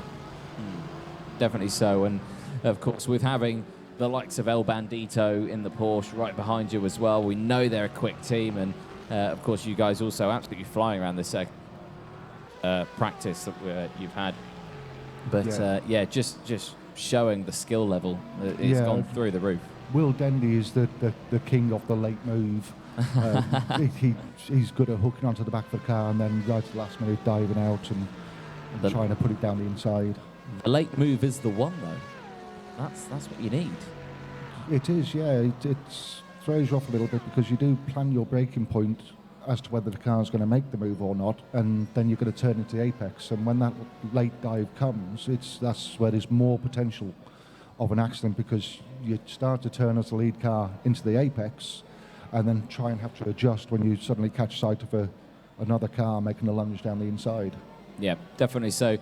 This is tensing up here again between POS RS and Radicals Online. The battle for P3 on the circuit. They are 48 seconds down from the race leader at the moment, Camsport Fire, but only half a second between these two. Again, yellow flags in Sector 3. That's the sector that we're currently in.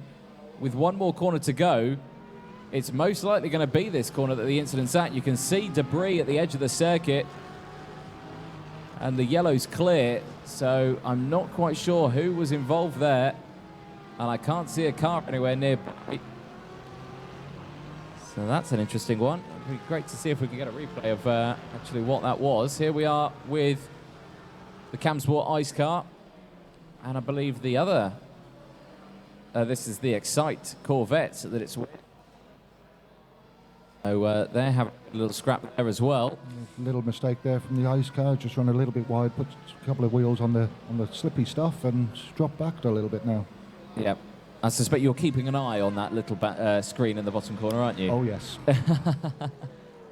Definitely so. And these guys, of course, when I had Daniel over and he was commentating, Daniel's the person in the car at the moment. You know, the fact that he's not here with me means that he's in the car. So it's Daniel that we're looking at now. So Daniel, we're watching you very carefully. And That's in the positive car, yeah? Yeah, in the positive car, yeah. So I'm watching the little picture to the bottom right hand, which is the Cam Sport Ice, trying to chase down the Excite the Barracuda car. Yes, two very close little battles going on. There's Pure Motorsport as well, just in shot. A little puff of debris. I'm switching from screen to screen here. It's hard to commentate on. You need to kind of focus on one and stick with it. Both battles are incredibly close. I would say the closer out of the two is definitely the Cam Sport Ice and Excite the Barracuda battle in the bottom right-hand corner screen. It looks like Sean was getting slightly better drive out of all these corners, so he's losing a little bit mid-range, but closing it up on the exit of the corners. Yeah, close little straps all the way through. I do love this camera view from the helicopter. It's a great indication of what the gaps are and how much they close up and bring it back to each other. As you can see now, back onto the start-finish straight. Ideal territory now for the BMW with that slipstream. Are we potentially going to see a move here down the inside or outside? As it gets up to that start-finish line, he should start to close up that gap quite considerably with the toes. Just not quite enough there. Always a little bit of slide, but he's held it together. Yep, so off the line. Lost a bit of momentum there as he gets back onto the racing line. Slots back in behind the Excite Corvette. So had a great run there. Moved to the outside, of course, the Excite holding tight on that inside line. Doing the same here. A slight move down the inside for the Cam Sport Ice car, but again, slotting back into position. Again, great pace on the straights has got the BMW, but the Corvette gets it in the corners. That BMW, as we all know from the famous memes from the WEC and Endurance Championships, the car is massive. It is massive, but surprisingly handles particularly well. It's easily, for me, the best handling car on the circuit. You can feel every little slide quite easily and correct it and just keep on going, whereas with something like the Corvette, when that decides to get a little bit squirrely, a high level of skill is needed to keep that on the track without spinning out. Definitely so, and again, Cam Sport Ice car piling all sorts of pressure on that Excite Corvette. Again, we go back to this great view here from up in the sky. And as you can see, it looked like a better exit there from the Corvette over the BMW. As they go back onto the start-finish straight now, it looks like that gap's been the largest that we've seen it at the moment. It doesn't look like they've got the momentum this time. Now at the latter part of the straight, this is where they start to close the gap in. No move this time, though. Or I say that, there is a move down the inside. What a lunge there from the Cam Sport Ice car. Perfectly timed on the brakes. Still make the apex. And that definitely deserves a round of applause. And it does get one in the venue as well. But a great move there from the Cam Sport Ice car. You must be pleased with that one. I am very pleased with that. Knowing what Nathan's like in the Excite the Barracuda car, he's a very experienced sim racer here. He's been coming for a very long time. His speeds are extremely good. So for him to make a move like that, I was a little bit worried he wasn't going to be able to stop the car enough. But credit to Sean, he has done a fabulous job with that overtake. And hopefully now he'll start gapping a little bit and start chasing down the positive RS. Excellent stuff. More battles on the circuit as well. This is a little further back from the battle that we were just watching. Actually, one position further back. This is the battle for 7th place. Scuderia Minerdi in 8th place and Lamatti Racing in front of them in 7th. Absolutely nothing between these two as they're going through Sector 2. Very, very close indeed with Scuderia all over the back, trying all sorts of moves down the inside, round the outside, anything that they can find. And this is, of course, allowing Avanti Racing to close that gap as well on these guys. E-Team Brit as well, they're just behind. That's also in the position. So all 4 of these cars are racing for position on the lead lap as well. So it's very close with these guys. Cam Sport Fire is not that far behind though. The next car to be lapped is the E-Team Brit car, who are still on the lead lap, and you can see them just out of shot in the background there. behind these cars, but here's a group of 3 cars now on your main screen. This is the closest battle out on circuit and the one that we're going to keep an eye on at the moment. 4 hours, 21 minutes left on the clock, and it's definitely the one to watch. That BMW, a lot of damage on the front of that. Yeah, so long as the front splitter stays in place, you can get away with quite a bit of cosmetic damage to the body area, but the splitter is the big thing. And this is a reversal of what we've just seen between the Camsport Ice car and the Excite the Barracuda. This is a Corvette now chasing down a BMW, where we had a BMW chasing down a Corvette before. Yeah, exactly that. And these guys working hard through this whole section. You can see they're trying to, again, look down the inside of this third gear corner, the one where everyone seems to be losing the back end.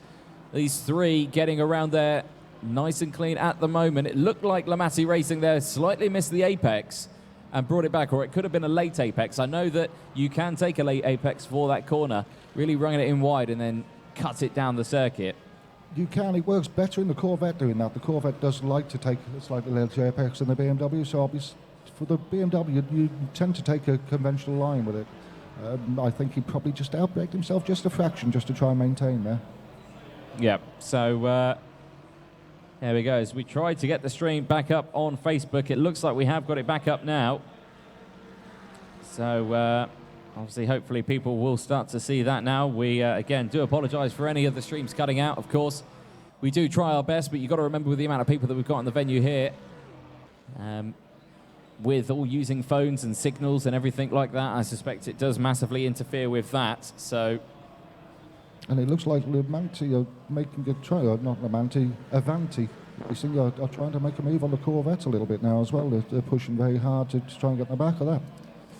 Yep, they've all closed up now. Even E-Team Brit now have closed up to this pack. So group of 4 cars now that we can see closing up on the midfield section. This is the battle for 7th, 8th, 9th and 10th. As you can see them all flying through the circuit at the moment. There's the Camsport Fire car. That's the leading car at the moment. He's chasing these guys down. And if he closes up, that's going to be very interesting because all these guys are racing each other. They're not going to want to give any space whatsoever. And with the blue flags come out, they're going to have to. Yes, it's going to be a tight section. E-Team Brit are new to the championship this year. It's the first event they've done here. Don't know how they're going to react to a blue flag because we've not seen them actually yet have to cope with the fact that a faster car is coming up behind them, which they should be giving way to.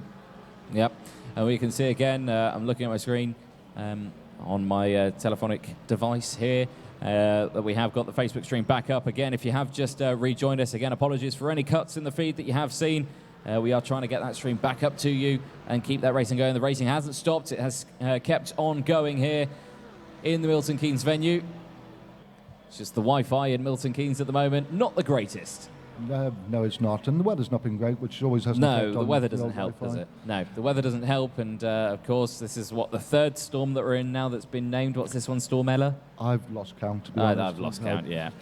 Ellen, is it Storm Ellen? There we go. I was close. You were. I was close. There we go. And we've just seen the Scuderia car get really close to the Lamatti Racing car, and it looks like it might be making a move here. And it is. It's got the inside, and it's made a move. Yep, great move down the inside then of the Lamatti Racing BMW from Scuderia Minerdi's Corvette. Of course, we did have Graham from Scuderia Minerdi here not too long ago. And I think he had to switch over and jump into the car. I'm not sure if he's in the car at the moment. The teams hopefully should be keeping an eye on that. You can see here from this great helicopter view now, looking at E-Team Brit. Doing well. Let's have a quick look at who's in what car at the moment. Hopefully my microphone stays with it as I'll go over to... Oh, and we've got a bit of contact there going to the top of the section. And both cars have spun out. That's the last time I walk away from the screen, I tell you that. That's let's go over. What did you see, Colin? It was going round here. Here's a replay. So, yes, Avanti down the inside of Lamatti Racing. It looked like a late lunge. They look like they're carrying a lot more speed, a lot of contact in the side. The 2 BMWs collecting each other, and that's allowed E-Team Brit to get in front of all of those 2 cars. So that's a huge shame for that midfield battle, but also that's allowed the Camsport Fire car to close up those 2 gaps. Yeah, now he's just making moves back to E-Team, and they've let him go, which is quite nice. I'd have put that down to Avanti personally, because looking at that replay, it didn't look like the Avanti team was hugging the apex and turning right as much as I would have thought it should have done. It looked like it was trying to carry a straight line to force the Lamanti car a little bit wider. That straight line action most likely is down to the braking. Yeah, you know, he's trying to stop the car as quickly as possible, so he's keeping it straight. Like that, you've got to make sure that you give the other car some racing room, but you've also got to try and make sure that you do stop it and get into the apex, because the other car is going to be trying to get there at the same time, and if you're running wide on it and you haven't got your brakes right, then you're going to bring contact not only for you but for the other car, and with the damage on at the moment, it's going to slow them down long term with damage. Exactly that. Yellow flags in Sector 2. They keep flicking on and off. That is the section that we're currently in at the moment. Again, they clear again, and we can probably see that it's due to that Porsche that we saw there. Scuderia Minerdi flashing the headlights to try and get past the recovering car. I'm not sure who it was. Here's a replay, though. So it is the Porsche of the... it's Trailblazers? Trailblazers, yes. You are correct. Running wide, getting on the power, and you can see Pure Motorsport there just missing out. All that dust that he's had to drive through as well. Great shot. Come to a stop, and you can see the suspension, just that little wobble as it's come to a stop. Yeah, fair shout to Trailblazers there. Another new team. They have done exactly the right thing. They've jumped on the brakes when they've lost it and got the car stopped, which has given Pure the chance to actually find a place to get by that car without actually having contact. Yeah, definitely so. If you are watching on the Facebook stream at the moment, which I believe is the only one that we have got up at the moment, we are trying to get the YouTube stream back up. But please do get your comments in at the moment. If you do have the time to share it, please do share it out as well. Get as many people as you can watching. It would be great to see, and we'll see how we can keep this one going as well. 4 hours, 14 minutes left on the clock. And I've been left alone in the seating area. I'm going to sit back in my seat now because I was getting a bit tense in the seating position that I was in. So I'm sitting back now in a nice, comfy leather chair. Have a swig of water and relaxing now.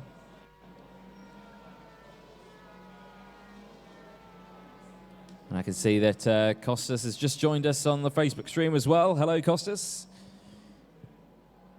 Obviously not taking part in the Simply Race Endurance Championship, and I'm not sure why. I believe you should be, because you're very quick here on the Simps.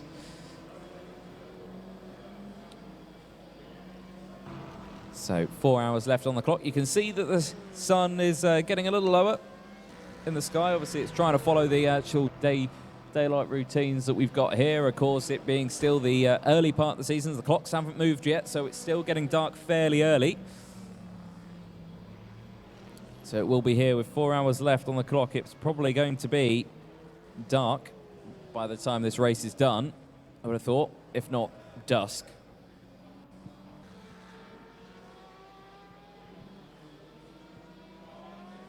Comment in from Carl. Carl saying, hello, Colin, who's just left us now, but hope you're well, and happy to see Cam Sport up top. Yes, it's great to see Cam Sport doing well at the top, you know, leading 33 seconds, 34 seconds that they've got now. I believe El Bandito are in the pits. Yes, they are. That is why. So Radicals Online, they're going to be wanting to close in on that. This is Red Shell Racing that we're looking at here. Again, one of the other Porsches. I believe one of 5 Porsches out on the circuit at the moment. And they're going across the start-finish line now. They're going to be starting, I'm not sure what lap they're going to be starting at the moment, because they are Red Shell Racing in 11th place. They're 1 lap down. Okay, so they're going to be on lap 69 at the moment. Lap 70 is the lead lap, held by Cam Sport Fire. Doing a sterling job, though, almost lapping the entire field at the moment. You know, 6th place is the next team to be lapped. And that is Excite the Barracuda. Scuderia Minerdi, they are the latest team to be lapped. They are running in 7th place at the moment. You can see the Cam Sport Fire car in the lead. Here's Cam Sport Ice, the sister team, currently in 5th place at the moment. A gap of 1.3 seconds to their next car in front, which is El Bandito, who have just left the pit lane. So, but they're, of course, going to be on a fresh set of tyres, but the BMW with the lower amount of fuel. And you can see it there visibly, the gap, as they go through. 4 hours, 11 minutes left on the clock. You can see there El Bandito running slightly wide out of that final corner, but nonetheless still ahead. As they go through, still live on Facebook. Again, if you are joining us, please do leave a comment. I am watching the stream as well here at the venue. I can see any comments that come up.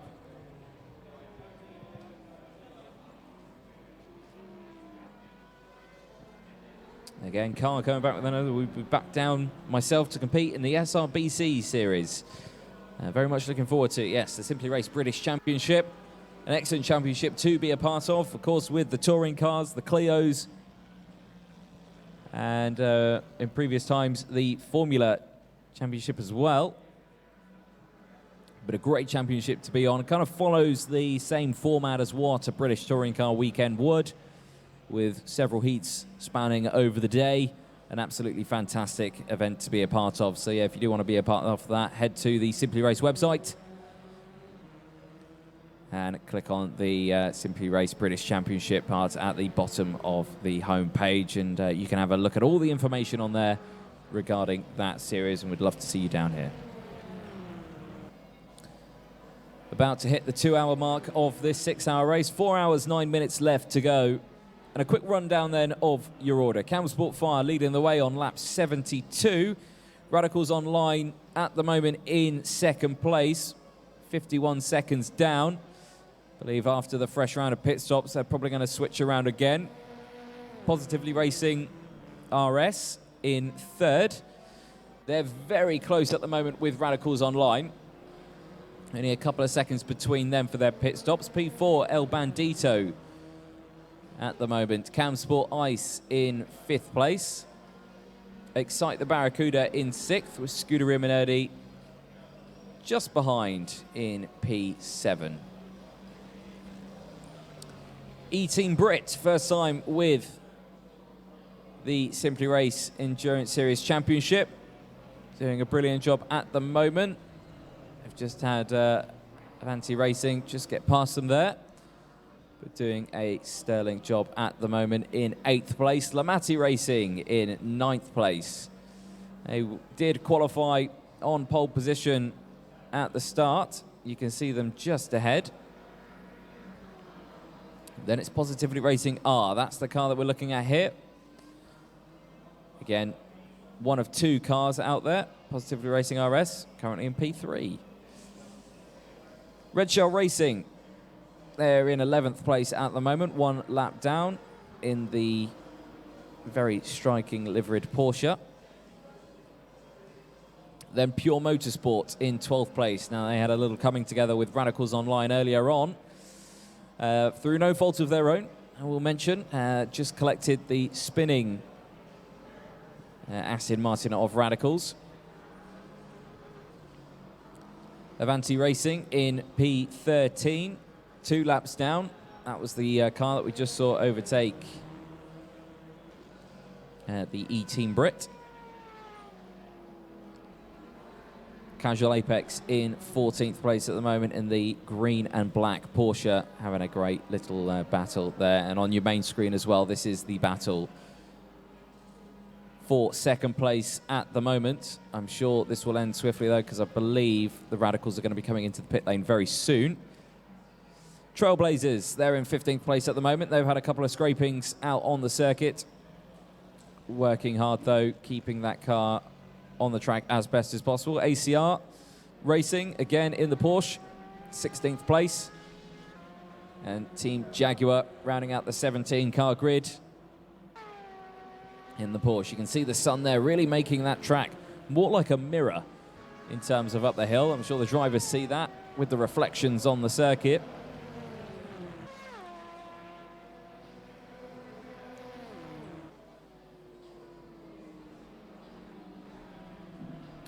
So, comment from Paul.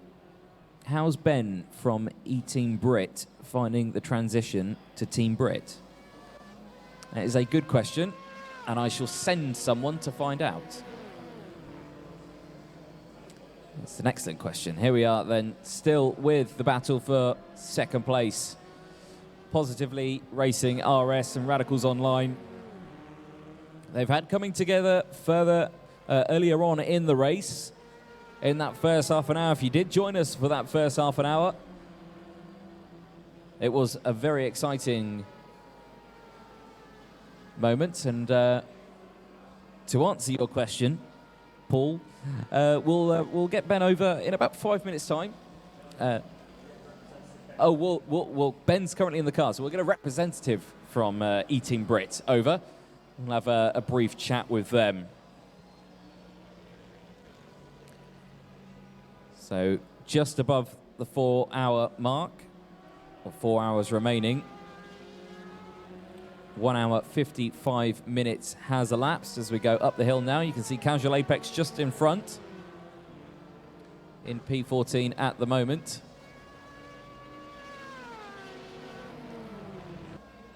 Lamati Racing, they have just pitted now, so they're in the pits for some new tyres and some fuel as we keep an eye on this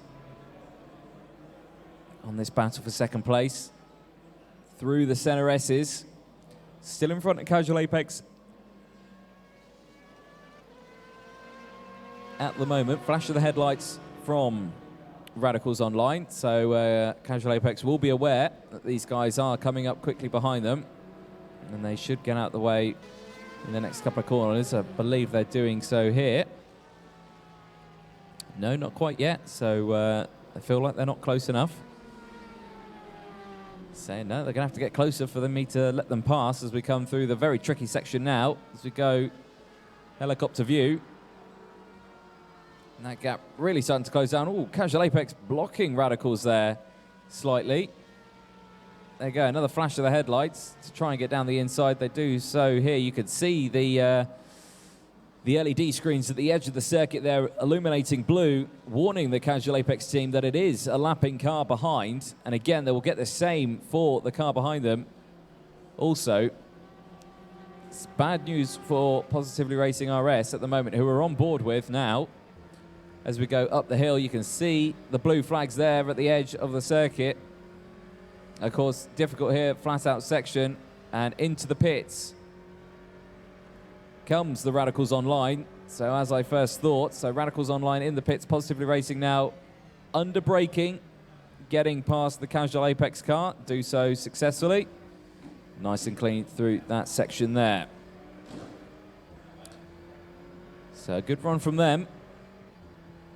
Radicals Online, when they come out onto the circuit again, they're going to be in close proximity, I believe, with El Bandito or Camsport Ice. El Bandito, Camsport Ice, they've just gone past them.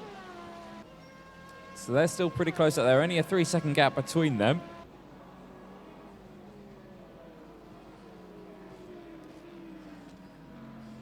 So again, if you are watching on the stream, please do keep your comments coming in.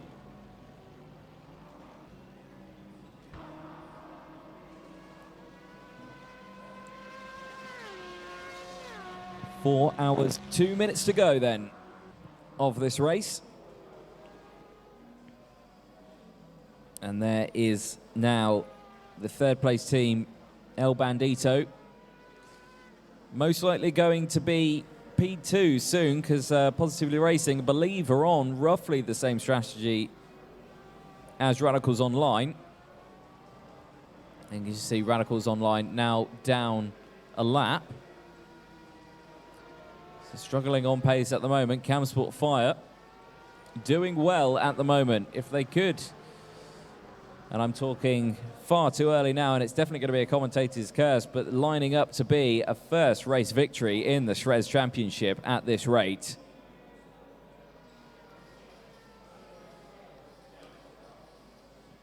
But we are yet to see any changes. Camsport Fire then still leading the way by 55 seconds. Wait until, of course, they come into the pit lane. We did have El Bandito lead at 1 point. But, of course, that was in the first pit stop phase. where we did expect to shift around. You can see E-Team Brit just leaving the pit lane now, potentially after a driver change.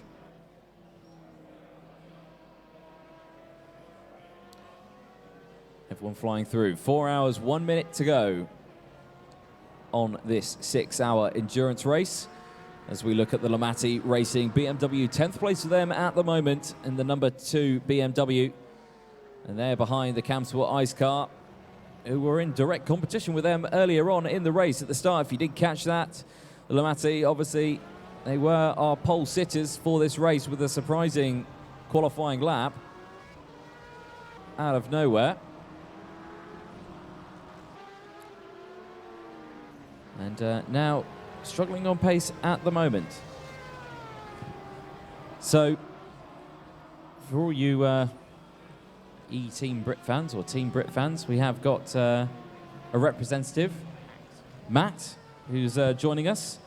So, Matt, we had a question come in, firstly, which we'll answer first. We'll get that out of the way. Sure. From Paul Wignall. I'm not sure if you know. Yeah, you do know him. So, question was, how's Ben from E-Team Brit finding the transition to Team Brit? So, yeah, it's, well, I was with Ben at Silverstone last weekend, and he was out in the BMW, I was out in the Polo. It's a massive learning curve, I think, for both of us, really. You know, because you're not just got the changes from a physical perspective, but also the way the hand controls work are different to what he's used to in the simulator. So there's the learning curve with that, and making sure we can dial it in to Ben's liking. And then of course you're learning a new car, and everything that you learn in a sim, you become dialed into a sim. So going into the real world, you've got things such as weather and that play a much bigger part. You've got brake temperatures, tyre wear. That of course is real as opposed to simulated. So as the simulators get better, then of course you know, that will become more accurate. But there's nothing like the real thing to adapt to. And I know Ben's had some difficulties certainly with his back into adapting to the car, but otherwise he's making the switch quite successfully so far, and we're really keen to get him racing. Excellent, excellent. And you'll have to remind me, because I'm obviously very aware of the Team Brit and what they do in terms of championships. What championships are you currently running in now? What? So we are going to be racing in Britcar. Yep. So we've got the Aston GT4 competing in the Endurance Series, and then we've got the BMW 116s competing in the Trophy Series. And then they will run in separate races throughout the season. One of the races this year is also a support event for the World Endurance Championship at Silverstone. Okay. So, yeah, it's really exciting season for us. The team signed new sponsors as well. So, yeah, and then, of course, you know, we've got E-Team Brit now. Yep. Alongside that, and we're going to be competing in the likes of the GTR 24. Yep. We're competing here in the Endurance Series, and then of course we're also doing these special events in iRacing. So we'll be prepping after here for the Sebring 12-hour, and then we've got the Nürburgring 24-hour in April as well. It's a tough one as well, isn't it? Yeah. I couldn't do that. 24 hours of that circuit. I could barely do one lap of that circuit without making a mistake. It's a very tough circuit. But no, it's great to see the Team Brit name getting out there, branching out as much as you guys have. And, you know, it's fantastic seeing, you know, new drivers coming into the championship. I know that a driver who I used to work alongside with closely, Bobby Trundley. Yep. He's still with the team. And yeah, he's still with the team. So yeah, and he's and from time to time he also races with us in the E team. So he was with us at Daytona. Yep. For the 24. But you know, Bobby's a great guy, and you know, he brings a lot of experience to the E team, and having a Team Brit driver racing for us as well, it motivates the other members of the team as well. Yeah. Which is really exciting, and then he's also helping Ben with his transition into real world racing as well. Yeah. How are you guys finding it with the hand control that we've got here for you? Yeah, so we had a few teething problems this morning. So particularly with the shifters, because Ben uses a different shifter system to what say me or Paul or Aaron would be using. Yeah. And so trying to sort of adapt that a little bit to the point where everybody's comfortable. But the guys have been doing okay. I haven't been driving today, but Paul and Aaron have been, and they're keeping it clean. They're putting in fast, consistent laps, and I think we've climbed 5 places so far in this race. I have got your qualifying results here at the moment. So you did qualify in P13. Yeah. And we're showing 12 at the moment, but we've just done a pit stop. So. Well, yeah, you've just done a pit stop. So earlier on in the race, yeah, you were quite far up as well, weren't you? So it's great to see. And of course, first time here, Simply Race, with this championship as well. Yes. Is it the first time using R-Factor as well? Have you used R-Factor before? So the team has been predominantly iRacing, up Okay. till now. So yeah, it's the first time out in R-Factor in any kind of competitive settings. First time we've actually been out using a rig that isn't our own as well. So it is a learning curve, but it's one we're enjoying. And when you consider that this team really only came together back in August, some of us had never even driven an endurance race. I competed in touring car races on R-Factor 2, and making the switch to iRacing, making the switch to GT, and then to endurance, and learning to not only be quick but consistent for long periods of time. Has been a big learning curve, and the whole team are super excited about what's coming up in the future.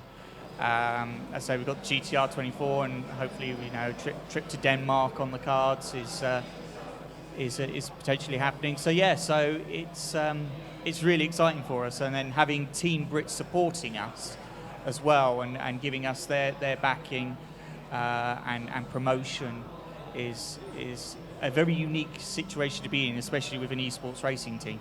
Yeah, definitely so. And of course, esports is definitely getting more popular.